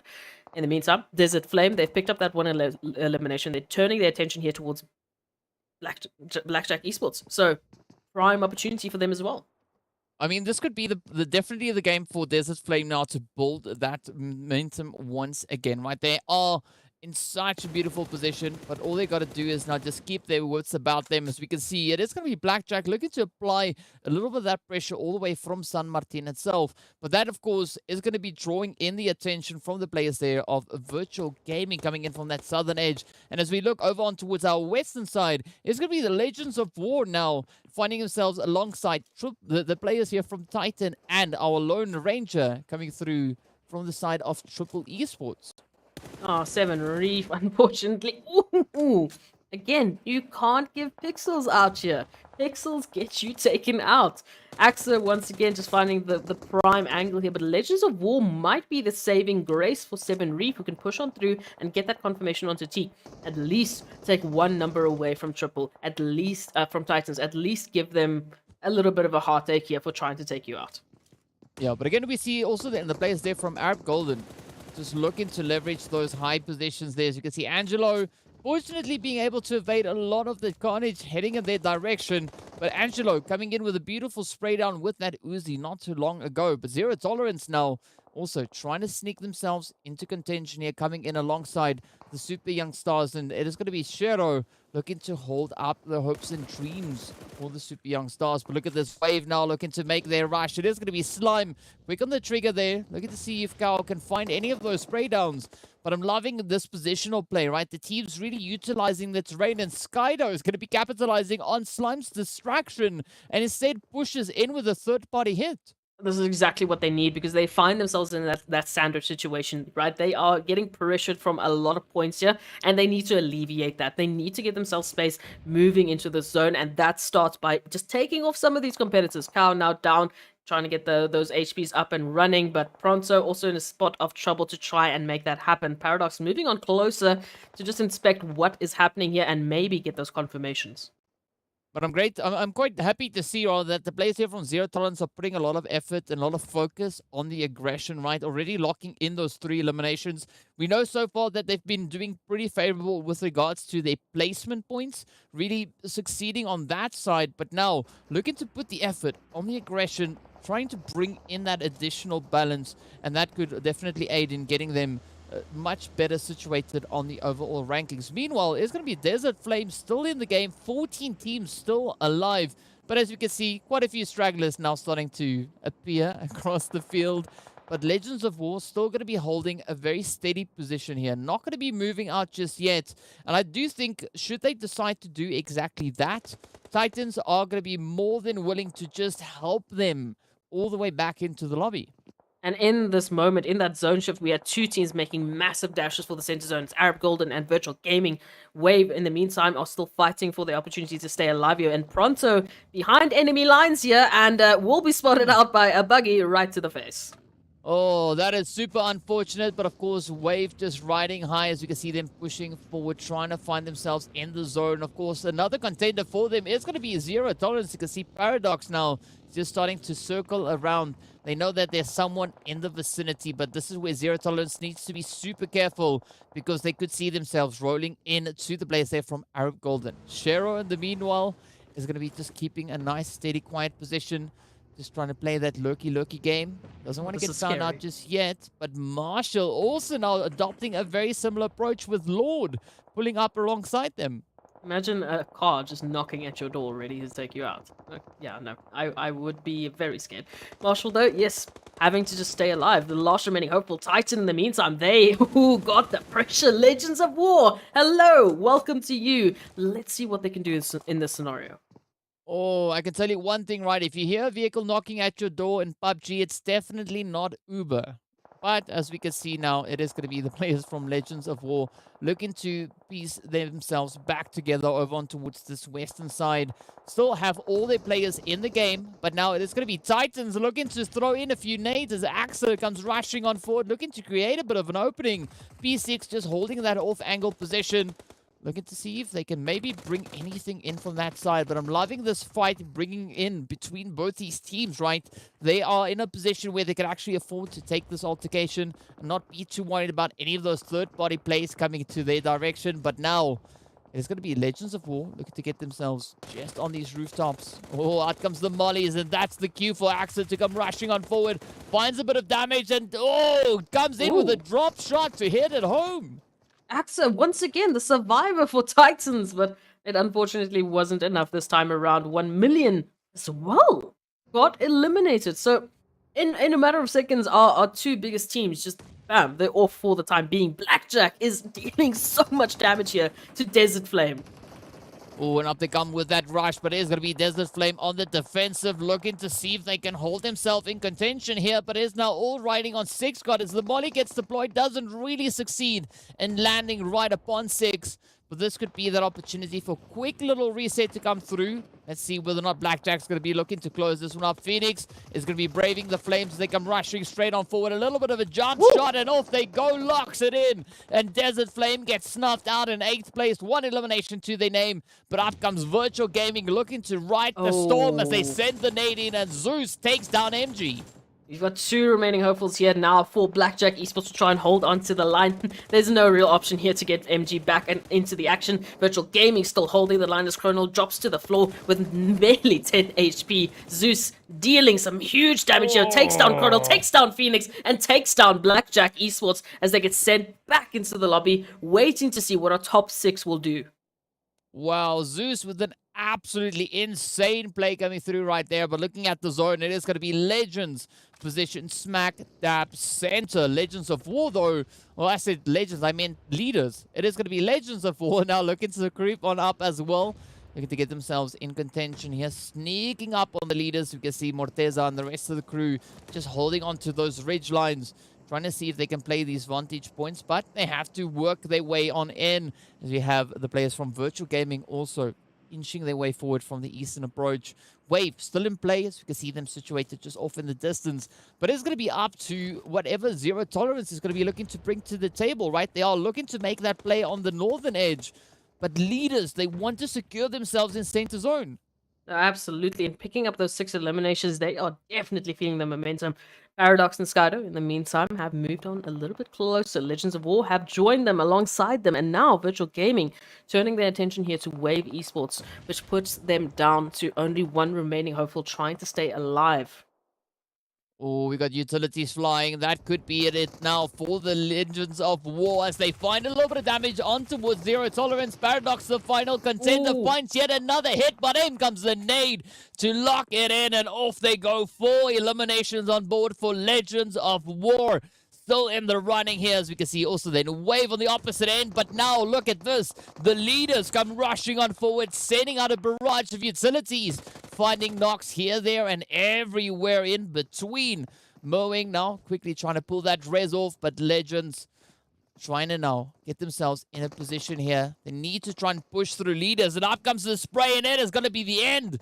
Leaders of War getting taken out in 5th place, at least walking away with those 4 eliminations. No, that is massive. Well done to Leaders of War, Legends of War for making that push forward. Virtual Gaming in the meantime, with their 3, will make that 2 in a bit, make that 2.5 players still left alive in this. I was going to say left to their own devices, but now Leaders immediately turned around to get that return on investment. Arab and of course Wave still in this. They are still holding the line and waiting for an opportunity to jump into the action. Yeah, but they can't wait for too much longer as they are going to be pushed by that blue zone, forcing them forward. You see Gaddafi now coming through for Virtual Gaming, keeping a steady angle, looking to see if they can find a good play. But Zeus, gets taken down on the opposite end. Down they go, the confirmation. Almost locked in here by Carry Boy, but Legends could have this one in the bag as they step up with such a phenomenal force, just rushing on forward. Out comes the mollies, the nades, and everything in between as they lock it in. 3 teams remain. There's going to be 2 solo players coming through up alongside Legend, or Leaders, Esports rather, in contention for that winner chicken dinner. It's going to be Ivar now cooking up a nade. We get to send it over, gets found out, and down they go. Angelo, the only player standing between Leaders Esports and a winner chicken dinner. This, of course, could be their 2nd chicken. Let's see, will they succeed? This could be a very easy play, but still, it ain't over until it's over. And Angelo now about to get touched by the blue as it closes on up. Let's see where that play is going to go. That stand-up has to come through, but as soon as Angelo does that, well, they know exactly what's going to happen. And at this point in time, it just seems like they will be staying safe, and Leaders will be taking the winner chicken dinner, as you mentioned, 2nd in the pockets. And of course, they've done so well both in the last 2 days, the last 2 days of play, to pick up these fantastic performances and to really finish off very strong. Yeah, definitely looking to build that momentum. As we know, yesterday they had quite an amazing day, and so far looks like they've been having quite a bit of success already over on Miramar. But now, all will be revealed once we get into that final play on Miramar once again. But what a great rush that was coming through from Leaders. Really showing great competence, moving through, holding their numbers strong, and just capitalizing on any opportunity.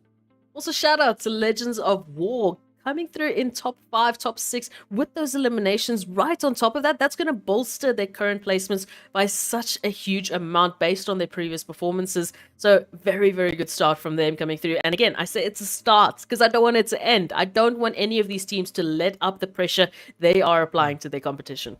Yeah, I mean, some really commendable performances coming through across the board. And that's what we love to see, right? Teams coming out of left field, just rushing on forward. And with that, I'm pointing case in point straight on towards the players there from Legends of War, stepping up and really bringing in such a substantial performance. And I think this could be potentially the first of many yet to come, as they've now shown that they are capable in succeeding, locking in those eliminations, picking up good placement points alongside that as well. And as we know, they were able to secure themselves 4 eliminations. So what a way to finish off our very first Miramar for the day.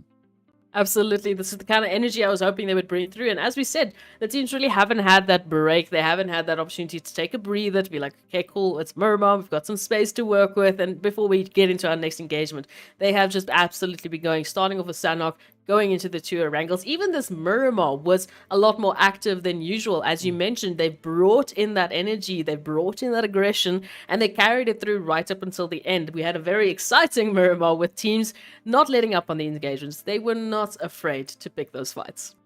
I mean, one of the other teams that we saw that was super aggressive as well, right, was the players coming through from Wave Esports, right? They were able to secure themselves 9 eliminations. And then another team that also, well, 2 other teams actually, that did absolutely, well, really good jobs. Was going to be the players there from Blackjack Esports coming in with 8 eliminations to their name, and Zero Tolerance popping off with 7. So it's good to see teams in need of those points really dropping those aggressions and stepping up to the plate, stepping up to the challenge. And of course, talking about stepping up, right? We got to step it up with some sponsor callouts as well. So big shout out going out to Monster Energy, our official energy drink partner for the PUBG Mobile Pro Leagues. And also got to give a lot of love out to Oppo as well. So with Born to Win, welcome to the exciting match brought to you by Oppo. Get your gamer mode on with the much loved Reno 7 series.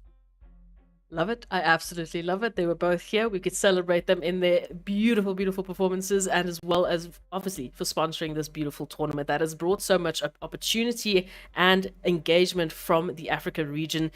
From the spring season all the way to the fall season, these 2 sponsors have been with us every step of the way, as have these teams and as have our viewers. So at this point in time, I'm very curious to see what the viewers are thinking about the next map and who they are absolutely shouting their minds out for to win the next Winner Chicken Dinner. That didn't quite make sense, but it's okay. We're going to go take a look at those match rankings to see how that Miramar actually did pan out. Well, as we can see, it is going to be Leaders Esports taking pole position. No surprise on that front. 13 eliminations alongside the winner Chicken Dinner puts them on a very comfortable 28 points to their name. And now, the Wave Esports, as I was talking about, right? Locking in those 9 eliminations. We see Zero Tolerance there as well as Blackjack. And it's great to see these teams really rising with the aggression, finding those points. Man, it looks so, so nice to have these strong numbers right there. Absolutely, and it's great to see both an appearance from Legends of War, but Blackjack Esports, Zero Tolerance. These are names we haven't been able to, talk about in a while. Zero Tolerance, they picked up that winner Chicken Dinner before. Blackjack Esports, fantastic performances from them as well. As we move on to our second page, we of course finish off with this first page being Titan Gaming in 8th place, Triple Esports just behind them in 9th place, and then we obviously start to trickle down. But what a weird amount of names, or the very weird names specifically, to have from 11th till 16th on the second page of a Miramar map. Yeah, it's names that we are not too accustomed to seeing situated in those positions.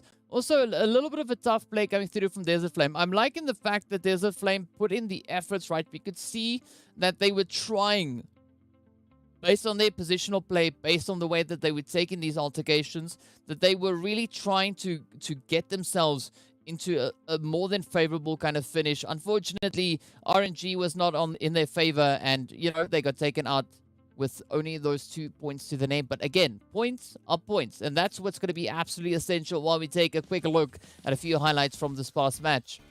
Oh, nades. That's all I want to say. Nades are so good on Miramar. We saw Ramsey unfortunately being taken out here, but of course the action did not stop. Zero Tolerance, they made those pushes, they made those drive-bys in the form of Wave Esports, and there was a lot of aggression from teams just making sure that they were making space for themselves as they were moving along, clearing those angles, clearing those corners, clearing the buildings, making sure that they were making those safe and, very aggressive approaches into the zone. Yeah, I think there was some healthy showings of aggression coming through, as we did see that being pretty evident looking at our standings. But again, we are yet to see the teams kind of look to replicate that moving through into this final match of the day. But before we find out what exactly the teams have in store for us, we are going to be taking a very quick break. So be sure to stay tuned, and we'll see you right back with our final match of the day.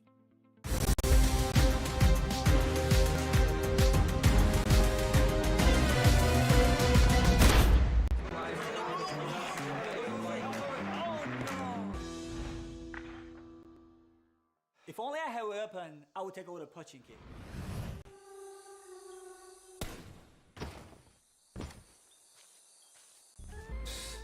That's nothing. I clearly took down the enemy. If we were to keep the score, we'll definitely be higher than this.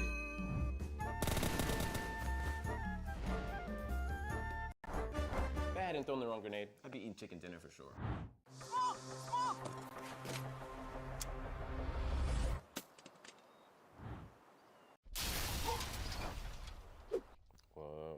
What's wrong, guys?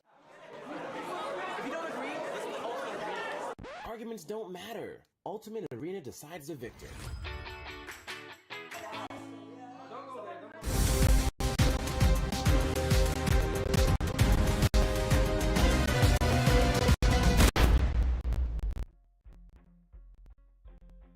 Hello and welcome back to the PUBG Mobile Pro League Africa Fall Split for 2022. Absolutely exciting action that we've had so far. In the last match, we did see the players there from Leaders Esports securing their second winner chicken dinner. But now, as we move closer to our final match of the day, this is where we get to see whether or not the teams will be able to replicate the efforts that they brought in this last match. But of course, we also know that the game number 4 that we just had was the final match for our teams over in Group A. So that means Titan Gaming, they are done. They have played their games for the day. Virtual Gaming also done. And the same can be said for Zero Tolerance, as well as the players from the Super Young Stars. I'm very sad about that because I feel like all of those teams just like started showing us, semblances of their fantastic performance, especially Zero Tolerance. Super Young Stars, they've been on a different sort of track today, and I'm very, very impressed with them, and I hope that they bring that back tomorrow. But we shall bid them adieu as we move into the last Miramar, and I feel like the last Miramar might be a little bit of a surprising one because a lot of those teams that have just now being, sat down and say, well, you're not playing the next map, they are very, very high competition. They are very good competition and have been very surprising today. I feel like they've been throwing a lot of wrench in the works of these teams and their stratagems moving into today. So maybe we might be seeing a more, I guess, sort of just representative performance of what our overall standings look like.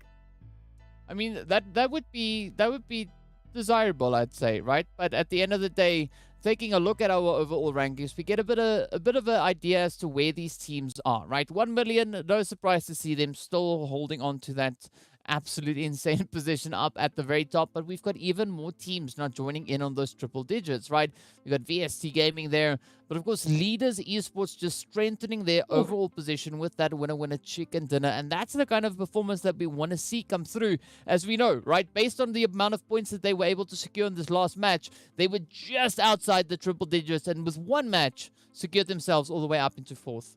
I love it. I do. Leaders Esports, the opportunities, the games that they bring in, they do well. They do exceptionally well. They pick up those massive, massive games, the 20-plus points games that just really make a huge, huge stance on that overall leaderboard. And I like the Titans are getting so close to 1 million. The gap of 1 million has nearly been closed within a day. They have been taken out so early, so often today that they haven't had that opportunity to extend their lead, which is very exciting for the competition, basically. Second page, looking rather interesting as well. Super Young Stars, again, massive shout out to them. They made that jump from the last page up until 15th. Yep, I mean, you gotta love it, right? You absolutely have to love it. But of course, one thing that I'm noticing also is that our top 12 teams are pretty close with regards to the points separating them, right? Yes, there is quite a bit of a difference between 1st and 12th place, but the jump up from 12th to 11th, from 11th to 10th and onwards, there's not too much of a disparity there. So one good game from either of these teams could see them moving up not even one slot, but several slots. So that is going to result in quite an exciting play coming in on this very last match. But Virtual Gaming, they've secured themselves on those 87 points for today. Now, we're going to be seeing whether or not that has been enough, as we have Wave that had such a successful run in this last Miramar, stepping out onto the battlefield once again. But we are also then yet to see the teams situated on the lower end of this leaderboard looking to double their efforts, right? Legends of War bringing in quite a considerable performance in this last Miramar. Yeah, they started. Like I said, they started. I want them to continue it because just that glimmer, that opportunity that we've now seen from Legends of War, we know what they're capable of, and we know that we want a little bit more. You know, you can't just take like one bite of a piece of cake. You want the rest of the piece of cake. So I want to see what Legends of War are planning for Miramar, what they're planning to bring through into tomorrow's games as well, because now there's plenty of content, there's plenty of VOD reviews, there's plenty of opportunity and information they can gather to see not only where they can maybe like strengthen up their defenses or their aggression, or maybe where their opponents, you know, might have a little bit of a mistake or something that they can leverage moving into the rest of the maps. I mean, it's going to be quite exciting for the players from Legends of War to step into this match, right? They've now had the opportunity to show themselves that they can still do it, right? They are still they still possess the talents to bring in those points. And now in one game, they were able to double the amount of points that they had coming into the match. So let's look forward to seeing what they can bring as they move into this last game of the day. Of course, our second Miramar for the day. And again, this is where I'm going to be asking you, what are we expecting to see with that zone positioning, as we already know where the flight path is situated, and we get to see what the teams are going to be doing with it. Of course, we are having a very centralized flight path once again. I want a little bit of chaos. So let's say zone goes to Creative Fields. Ooh. Yes, Okay. I want some serious chaos. I want some El Pozo action. You know, I want these teams to stress a little bit. But yeah, I mean, honestly, if we do have more of a central position, if we do have the teams having just all of their, you know, opportunities to get to their favorite spots, I wouldn't be mad. Okay. All right. I mean, well, we'll see whether or not that's going to be on the cards as we get to the end of that once the zone reveals itself. I'm with you on the fact that we want to see the teams really having to work for it. But on that, I would go for a zone that either goes northwest, northeast, southwest, southeast, any of those kind of extreme positions, right? Because especially looking at the far southern edge and the far northern edge, those regions are quite challenging to play, as we saw now in the last Miramar, which moved up towards the northern edges. Those elevated positions up north are so challenging, and it allows for so many opportunities for teams to try and capitalize on. Absolutely. And what is also an interesting opportunity is maybe moving a little bit more towards that western part. You know, just okay, well, it's fine. Thank you, map, for not listening to me. We went all the opposite way. We went east. So Darkness, very happy with their choices. Yeah, I'm pretty convinced that they are absolutely smiling at this point in time. I mean, they don't feel like Darkness anymore. They feel enlightened, right? Because Of course, they are the only team, not only positioned smack dab center zone, but also the only team positioned on this eastern coastline. Yes, we have Seoul and the players from one round further up north, but they are not in the position that Darkness currently find themselves. So this could maybe be the game for Darkness. They are in a position where they could do with a few additional points. I'm not going to, if I'm being honest here, but maybe this is exactly the match for them to do exactly that. Enlightened, really? We went there? Yes. Very punny today, aren't we? Every day. It is DK, so what am I saying? But Campo Militar is also having some action with in the form of around 1 million. On the other hand, they have gone all the way down to Valle del Mar. So interesting locations that we find these teams. You know, I do feel that the switch up is once again there. Obviously, Slime4KT and Arab Golden, they did have a hello, how you doing? You know, just comparing the engines in their buggies as they do make a little bit of a drive around, but opting out for potentially just the disengage as we move on further into the rest of this map. And yeah, Darkness definitely smack bam center zone for the first zone at least. So a very comfortable position for them just to get their loot up. In terms of engagements, early potential engagements, I am looking towards Desert Flame and Slime 4KT very close to one another, and we know the history between those two teams. So, would be interested to see if they follow suit with that engagement, or if we will actually get that, correct disengagement, because Pronto is a little bit further out than the rest of the team. Mm. A little smidgen. I mean, not too far, but we did see a little bit of that, PUBG GTA action coming through there as well. And for the time being, it is going to be that looting phase. So we're not seeing the teams really being all too close together. I mean, this is Miramar. Looks can be deceiving. Looking at the map, it looks like a team is right on top of another, and then when we get there, it's like, oh wait, there's Not the actually a case. lot more space here. But this is going to be allowing the teams the opportunity to get themselves looted and then start to consider a rotational path to get themselves into this next phase, choosing a position to move towards. But I'm looking at 1 million here and their options, right? I wouldn't be too surprised if they decided to go for a more southern rotation, sticking to this coastal line, just trying to wrap themselves around and maybe pulling up in towards Puerto or somewhere along those lines. Yeah. But we'll have to wait until they start their rotational play. But looking at the rest of the lobbies, right, we do see that the players there from leaders are starting to descend a little bit towards that southern edge, moving in.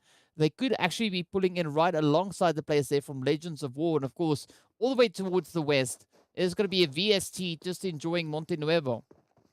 I love that. Monte Nuevo. It's so good. 'Cause now I can say it. But yes, I would love the idea of 1 million taking that southern band rotation, just purely because they would also be putting themselves in a prime position to intercept a lot of the teams moving in through from that western point, potentially trying to make a dash for the coastline, trying to make a dash for a place where they wouldn't have to worry about I guess teams showing up from the water in that case. So opportunities just there for a little bit of a better situation and a setup. One round has already chosen to make that early rotation into the zone as well, and what I'm also finding curious is that leaders have positioned themselves smack bang in between Mad Knights and Blackjack Esports. Legends of War have opted to take that rotation just on the edge to try and rotate. Now back to leaders? What is happening? I feel like they're just rotating in that position now. I mean, well, we'll have to wait to see how this one plays out. But what we are seeing is that the players from Myth have been able to situate themselves up in towards Minas Generales. We have Wave towards the north. We've got the players from Triple Esports pulling in from that western side, rather. But we also then see the players from Seoul taking a bit of a plunge, rotating down towards Impala. And wow. that's going to put them right in front of the players coming through from Darkness. So we could be expecting a little bit of an altercation to come through on that front. But for the time being, we're just waiting to see where everyone's going. Desert Flame, in the meantime, have been able to sneak right by the side there of Slime 4KT, now looking to get themselves situated. And this could be a bit of a favorable rotation now, right? Getting the preemptive plays out of the way, looking for some good ground to cover, good positions to call home. And it does seem like they could be descending down upon Ivar here from Wave. Oh no. I was going to say, I'm so glad that they made that avoidance, that they did make sure that they got that disengagement running. But you were talking about trucks just knocking on your door. It is not Uber. We can confirm it is Katsa taking a nade to their truck. Oh, but I mean, I think that was a little bit of a... I'm not quite sure if that was the best decision by Ivar to make, right? That nade did find a bit of damage onto its Flacco, as we saw there. But that, of course, now also alerted Desert Flame to the position of a player here. And this could be now their opportunity to maybe step up and find a quick elimination. But they need to be swift about it, because we can see the rest of the Wave squad moving in to try and fortify and support their teammate. I'm somewhat trying to encourage this chaos. I'm trying to encourage Wave taking on Desert Flame here, just because I'm somewhat curious to see how this would pan out for them, especially for Desert Flame. Once again, those pivotal moments, those pivotal points that teams need to step up, and they need to ship up, and it is in these types of engagements. So against an opponent like Wave, definitely a huge opportunity for Desert Flame to not only capitalize, get some points, get higher up on the leaderboard, but also take out a pretty good opponent and get that momentum. Yeah, but we also see then Desert Flame going for the 3-1 split, right? We do see 6 all the way on the off angle there, and that could be quite a vantage point to be held, as they could see the rest of the Wave team moving towards them. But meanwhile, Wave turning their attention over onto the players from Myth, who've also just quietly snuck up alongside them. So this is Wave taking altercations on several fronts here. And I'm not quite sure how this one's going to pan out, but for the time being, it seems like Wave is able to keep up with it. Yeah, obviously the concern is that they're stretching themselves too thin, and that if Desert Flame chooses to make that retaliation, chooses to push back, they won't necessarily have the numbers to reinforce that and to actually accustom for that. So we'll see how that's going to work out. For now, looking at Myth, still a little bit in contention. We'll see if they'll be able to get that disengagement. Slime 4KT is also moving in on this territory as we speak. Yeah, a lot of convergence from these teams coming through up on towards this northern edge of the zone. We see that happening over in towards Impala as well. So I'm pretty sure there's going to be a nice snowball effect happening here pretty soon up in the desert. But meanwhile, Six God just capitalizing on that off-angle approach, finding the spray up in towards Zakaria. Up comes the heads though. DWAS looking to move in, find that closure. But Ivar using the opportunity to get themselves repositioned, just slightly disengaging from that upfront assault.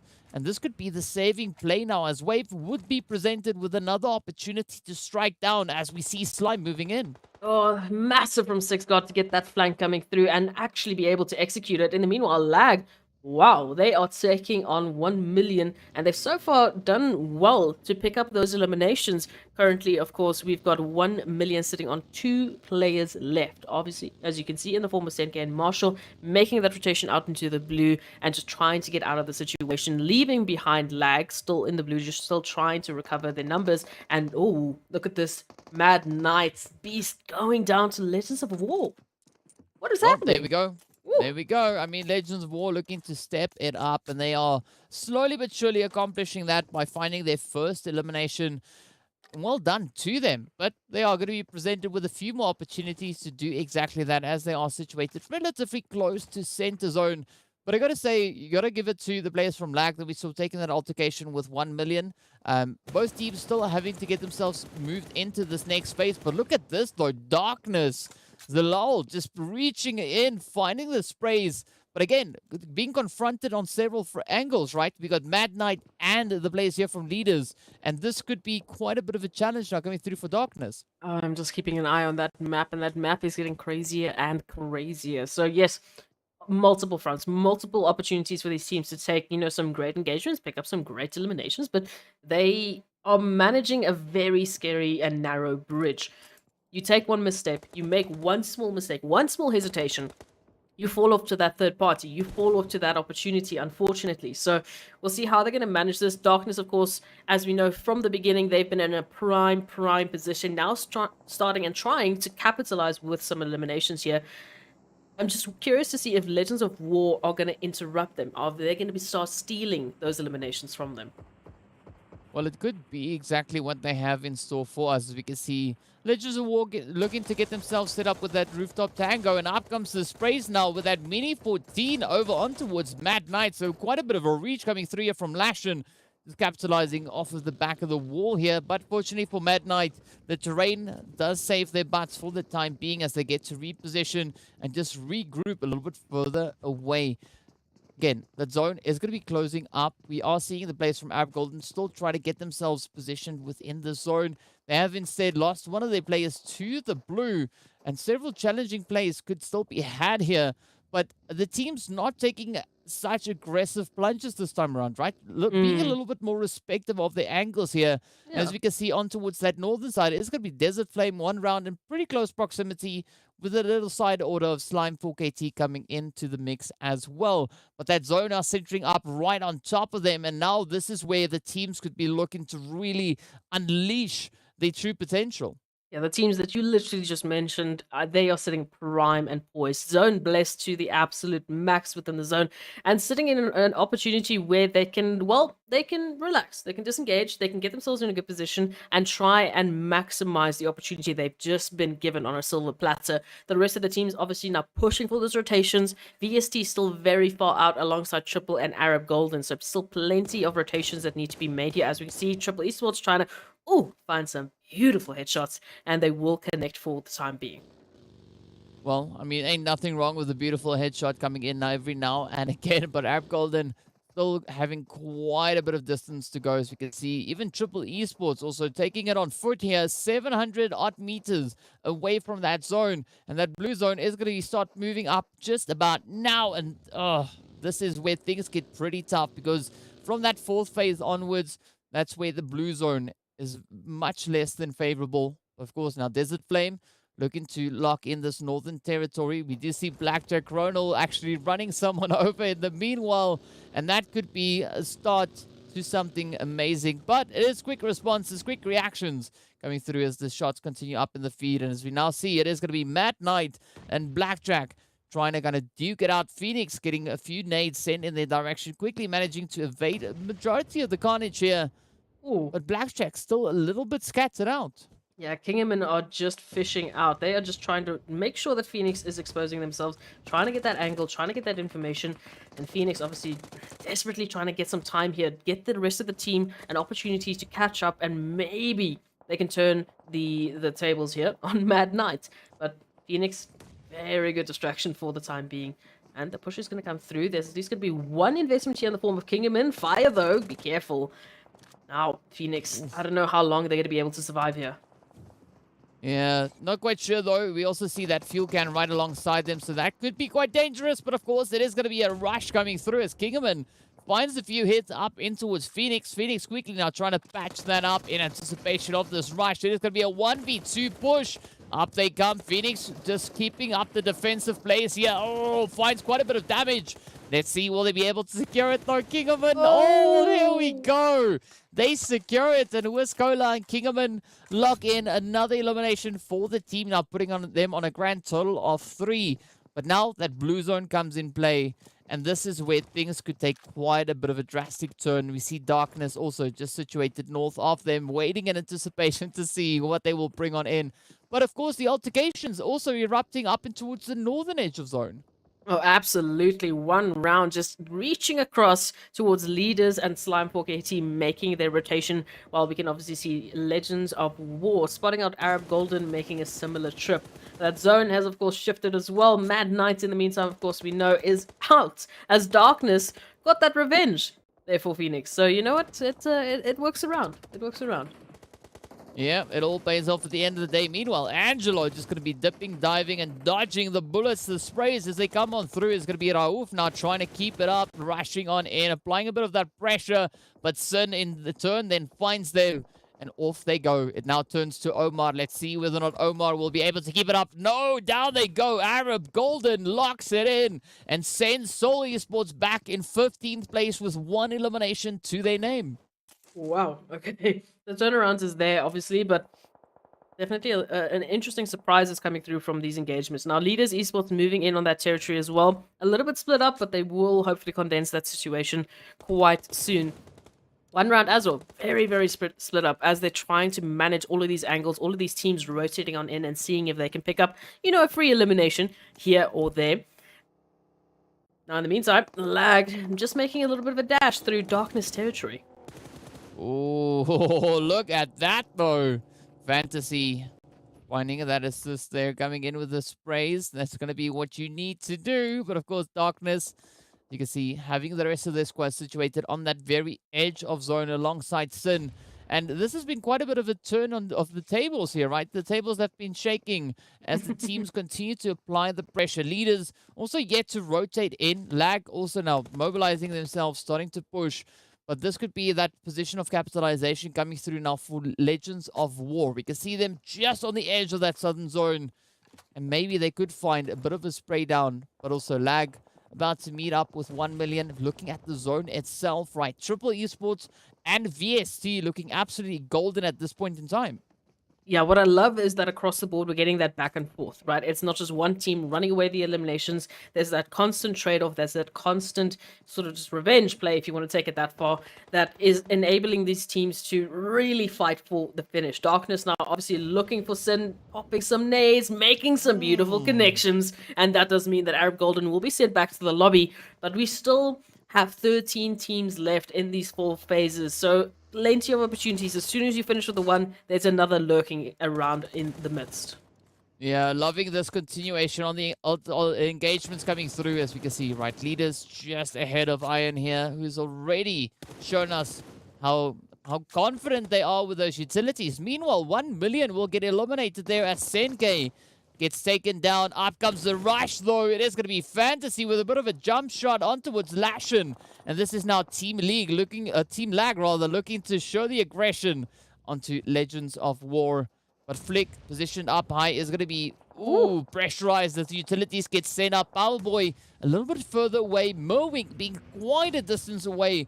This is not really the approach you want to take, but they are going to be looking to keep up the defensive as the blue zone swoops on forward once again, taking us over into our 5th phase.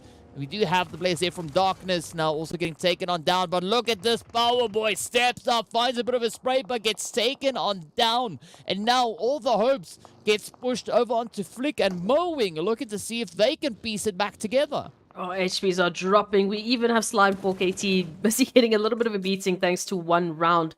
And we'll keep an eye out to see what's going to happen with those two teams. Even Desert Flames getting involved in these altercations. VST's jumping into the action. So now Fantasy out in the open. Flick moving on through is not even going to make the trip thanks to VST. And now Zuxi in the midst of the explosions, in the midst of chaos, still looking for that confirmation on towards Irving. Is going to send a beautiful nade. Is it going to connect though? The answer to that is unfortunately no, right? Merwing being able to survive that, but it's going to be Lag to get taken down very, very early on, right? A very swift sweep coming through there as they get eliminated. Merwing still going to be holding on for dear life. VST going to be looking to prioritize their position as they now start heading more towards the western edge. Blackjack off in the distance, just being able to secure themselves a bit of an anchor point moving in. Up comes one round, rushing on forward. Escanor getting traded on down. E-Flex now the final hopeful left to try and make some form of contention happen here as they move further afield. The shots continue to come in, and it is going to be Morteza locking in that elimination and sending out even more players. Good word for Slime4KT for just turning it around towards one round, getting a few of their players as well. And now, well, they're the ones who got out of that unscathed, relatively. They're still alive. And Cow sitting within the zone, holding a position here for Pronto as he bleeds out of the zone. Leaders sitting with 3 players. Rotations heading towards those zones, but not quite there. They're still distracted by these stragglers. Legends of War, Myth, out in the open, not yet in zone. And they need to get some sort of pathing to get into the zone relatively unscathed. Well, let's be honest, it does seem like leaders are looking to replicate their efforts once again, wanting to bring in another substantial game once more. It is going to be Legends of War, however, to get taken down as Merwing falls. And now as we move on to the place here from Myth, we can see them trying to squeeze in on this eastern side. But it's going to be Slime4KT's Cow and Desert Flame kind of putting a halt to that potential play. We got Diwas right on the front line alongside Mr. Cow there. Up comes the nade. Is this going to be the one to close it off? Will this be the end of Slime4KT on Miramar? And for today, so far, not finding the necessary damage or any damage for that point. Let's see where this will go. VST now also getting dealt a bit of a challenging hand over on towards that western side. But Desert Flame still trying to keep their position strong as the shots continue to rain down on towards Myth as well. Yeah, the only competitors really for Desert Flame in terms of numbers is Triple Esports, as you can see, hunkered down in these buildings with some beautiful hardcover, but it's out of the zone. They need to make a push for it, and Desert Flame, in the meanwhile, they're sitting quite pretty, taking a couple of beautiful shots there towards, Leaders Esports, now confirmed 2 knocked and busy bleeding out, and, well, there's no point to stop at this point, right? Well, who knows, right? It does seem like Desert Flame are really putting in a lot of effort to secure themselves even more points here. They still have all 4 players in the game. Yes, there is a knock on Glaser, but they are not down just yet. Meanwhile, Myth also still rocking 3 players. We can see them just situated on the very edge of that zone. Having quite a bit of a challenging position to try and play at here, right? No clear line to get themselves situated back in that zone. Meanwhile, leaders will not succeed in replicating their efforts. Instead, they get taken down in 8th place, as we saw there, walking away with 9 points in total to their name. VST now also getting eliminated. And up comes the rush from Myth, looking to make this play work out. And this is going to be the one to count as the shots continue. And Buden, our birthday boy, from yesterday, just coming in with some, or not yesterday, 2 days ago. It feels like Yeah. yesterday. Either which way, it is going to be Desert Flame still just keeping the pressure so high.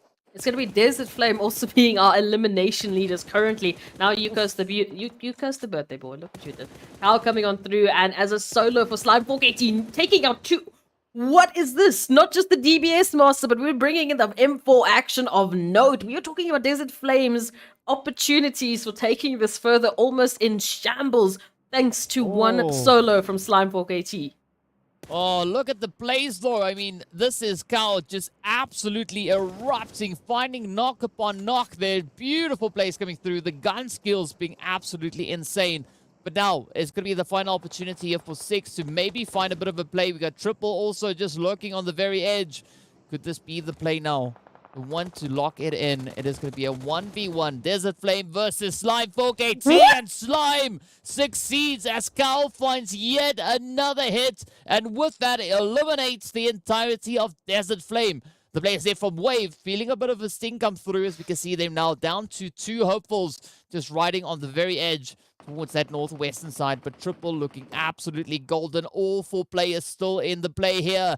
Let's see, could this be their winner with a chicken dinner up for grabs? Triple Esports looking primed and ready, poised for this winner chicken dinner once again today, this time on Miramar, just looking for the stragglers. Wave Esports, of course, placing quite a bit of a threat, and now with Cal confirmed out, which has been quite a threat already, thankfully they will only have to set their sights on Rhino and Iva as they try and hide. Already a knock comes through.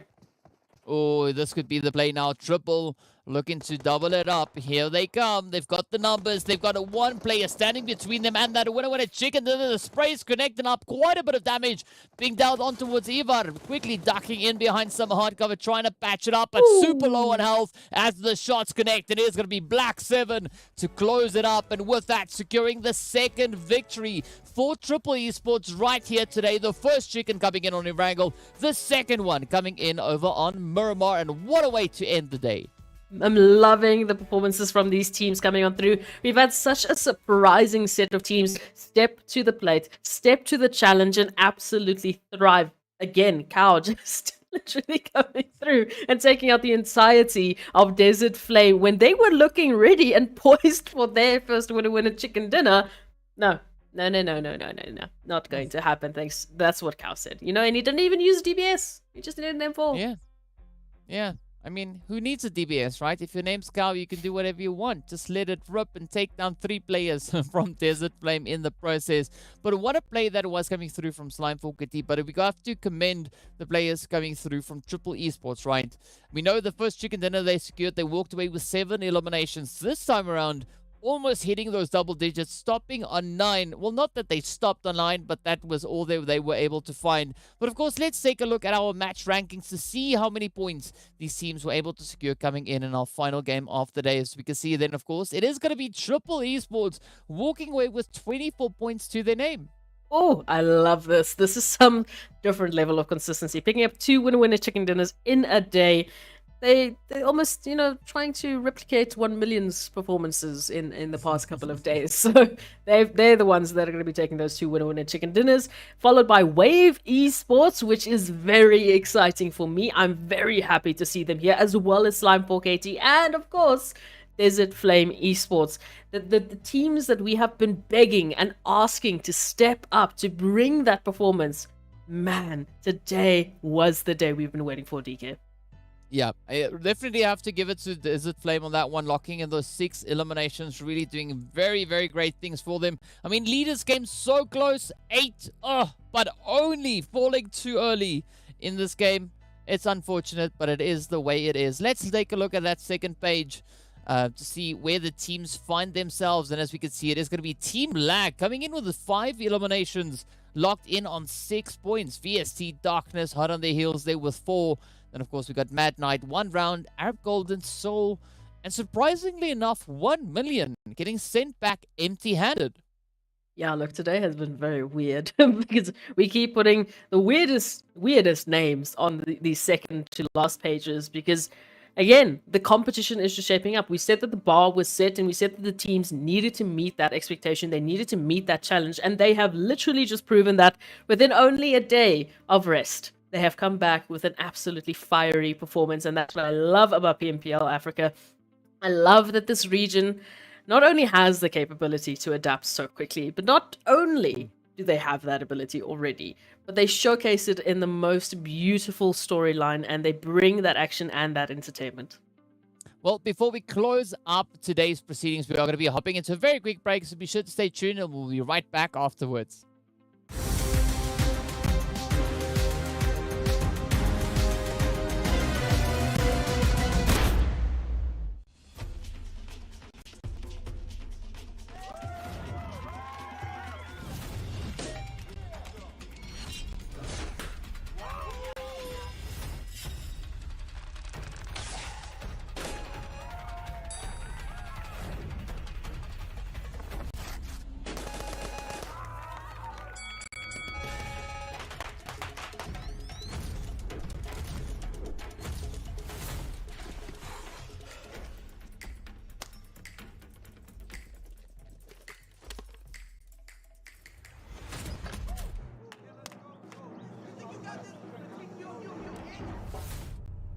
Stalemate? No problem. Ultimate Arena decides the victor.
Hello and welcome back to the PUBG Mobile Pro League Africa full season for 2022. CK with me as Proxy, and we've been taking you through an absolutely action-packed day. We've seen the players there from Triple Esports picking up their second winner with a chicken dinner in this last game of the day over on towards Miramar. And we've had an absolutely phenomenal performance across the board again from the teams stepping up and just keeping the pressure as high as they can manage it.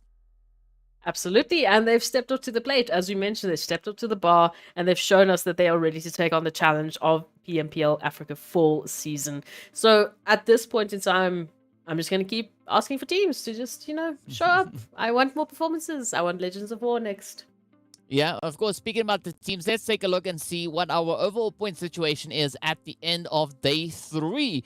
As the teams have now all played their 12 matches. There is going to be 1 million still holding on to pole position, but not with such a big lead anymore, right? That gap is now close to 16 points. So Titan Gaming really applying a lot of pressure coming through here. We see Slime just 1 point away, sitting up in that 3rd place. And then a little bit further down, not too far away, is going to be the players there from Leader Esports, as well as Triple Esports. And VST Gaming still remains on this first page, the only team that has not yet had the opportunity to find a winner chicken dinner. And of course, Team Myth and Seoul Esports just on the very verge of hitting into those triple digits.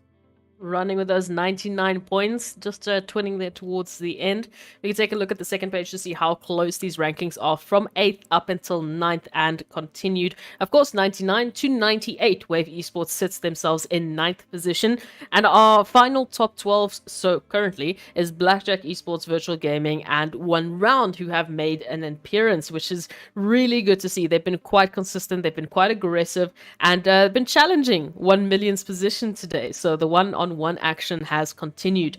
Arab Golden as well, I feel like they have definitely made their appearance today. They haven't been as subtle as what we've seen in the previous days. They've definitely been making some huge noise on the scene, especially just being an irritation to some of the teams in their rotations.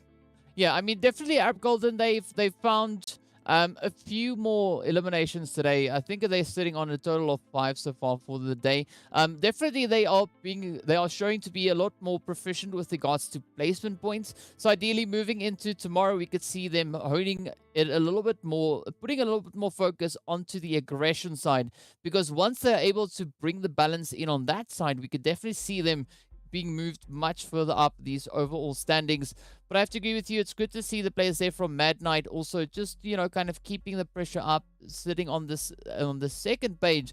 But now as we move over onto the third page, this is where we can see the efforts being brought through, right? Zero Tolerance, Darkness, Desert Flame, Legends of War, definitely starting to pick up momentum. They are starting to get there. Zero Tolerance coming into today, they were sitting up in 15th place, but of course they've now been caught up by the performances coming through there from TEAMLAG that started off the day over in 16th.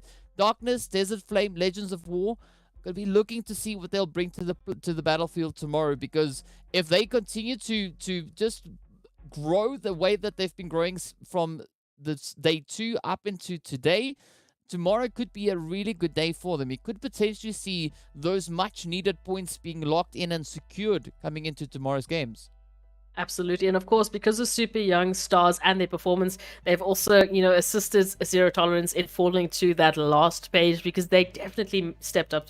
They did what we needed them to. On that last one of those Erangels, I think it was the first Erangel that we saw there towards the bunkers positions, they were fighting, they were holding their ground, they weren't letting up on the pressure that they were applying to their the competitors around them, and that really made them a massive competitor, and which is why we find them at least jumping up a couple of placement points. They're not quite yet in top 12, but it's a good start for the day. And I feel like that's been the theme for a lot of these teams today. Is this Friday, this would have been a super weekend day. This is the point that these teams have stepped up and said, okay, well, it's still week 1, phase 1, and we need to bring that action. And they did that beautifully. Yeah, I have to agree with you. The teams really bring in some very satisfying plays again. But what I'm looking towards to see tomorrow, right? Today has been our midway marker. Tomorrow is going to be day 4.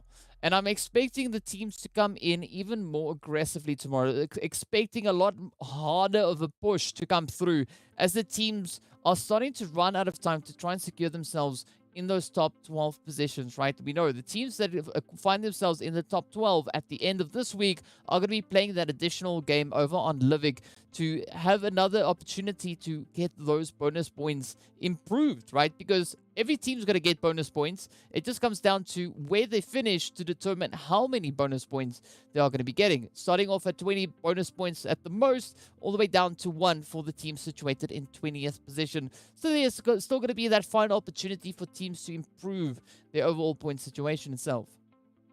Absolutely. And I can't stress how crazy it is that we can actually bring those points and the efforts that the teams, bring in these league phases to assist them within the finals. Up until now, it's been, okay, keep good. Just keep at a level that you can qualify for the finals. Now it's no, you need to be better, because if you are better, you can set yourself up for a finals weekend that is going to be potentially one of your most explosive until now. You're going to be able to start in a manner in which that you've never been able to before. You're going to be able to surprise your opponents like Virtual Gaming did in previous seasons. So it's fantastic that we have this opportunity for the teams, and I'm so interested to see what that first week of bonus points is going to turn out to be. Yeah, and I mean, we had quite a few teams stepping up to the plate here today. We had Leaders Esports bring in an absolutely insane performance. Wave also, bringing in a few shocks alongside that. Virtual Gaming also stepping it up.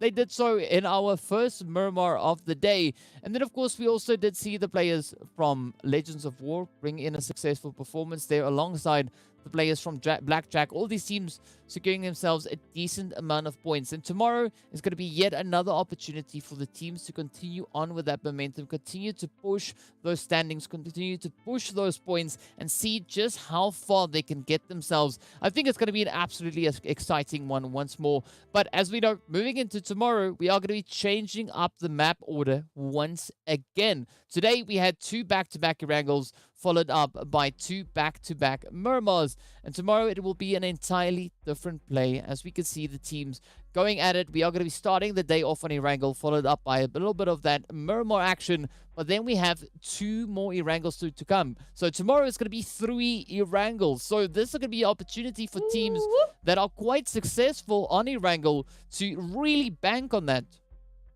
Yes, I mean, I'm looking at Triple Esports, who jumped in today with a fantastic performance. I'm looking at the teams that really brought their best foot forward on Erangel, like Titan Gaming, once again, making a splash, making an entrance that we haven't seen since day one. Those teams are going to have absolutely prime and ready opportunities. And of course, the question is, what's 1 million also going to be doing about it? How are they going to be fitting in this puzzle? Because as we know, they started off this first week with the craziest record by getting both the first and last winner chicken dinner of the day 2 days in a row, which is ridiculous. Well, close, right? It was chicken dinner 1 and the last one on day 1, and then they got the last chicken dinner on day 2, but they finished at the top of the standings on the match rankings for our very first game. They came in second place, but they played a super aggressive game. But of course, on those, we are going to be ending it right here for the evening. Thank you so much, everyone, for joining in. We look forward to seeing you all back again tomorrow as we continue with our 4th day of the first week for the PUBG Mobile Pro League Africa Full Split. Stay tuned. I'll see you guys back again.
see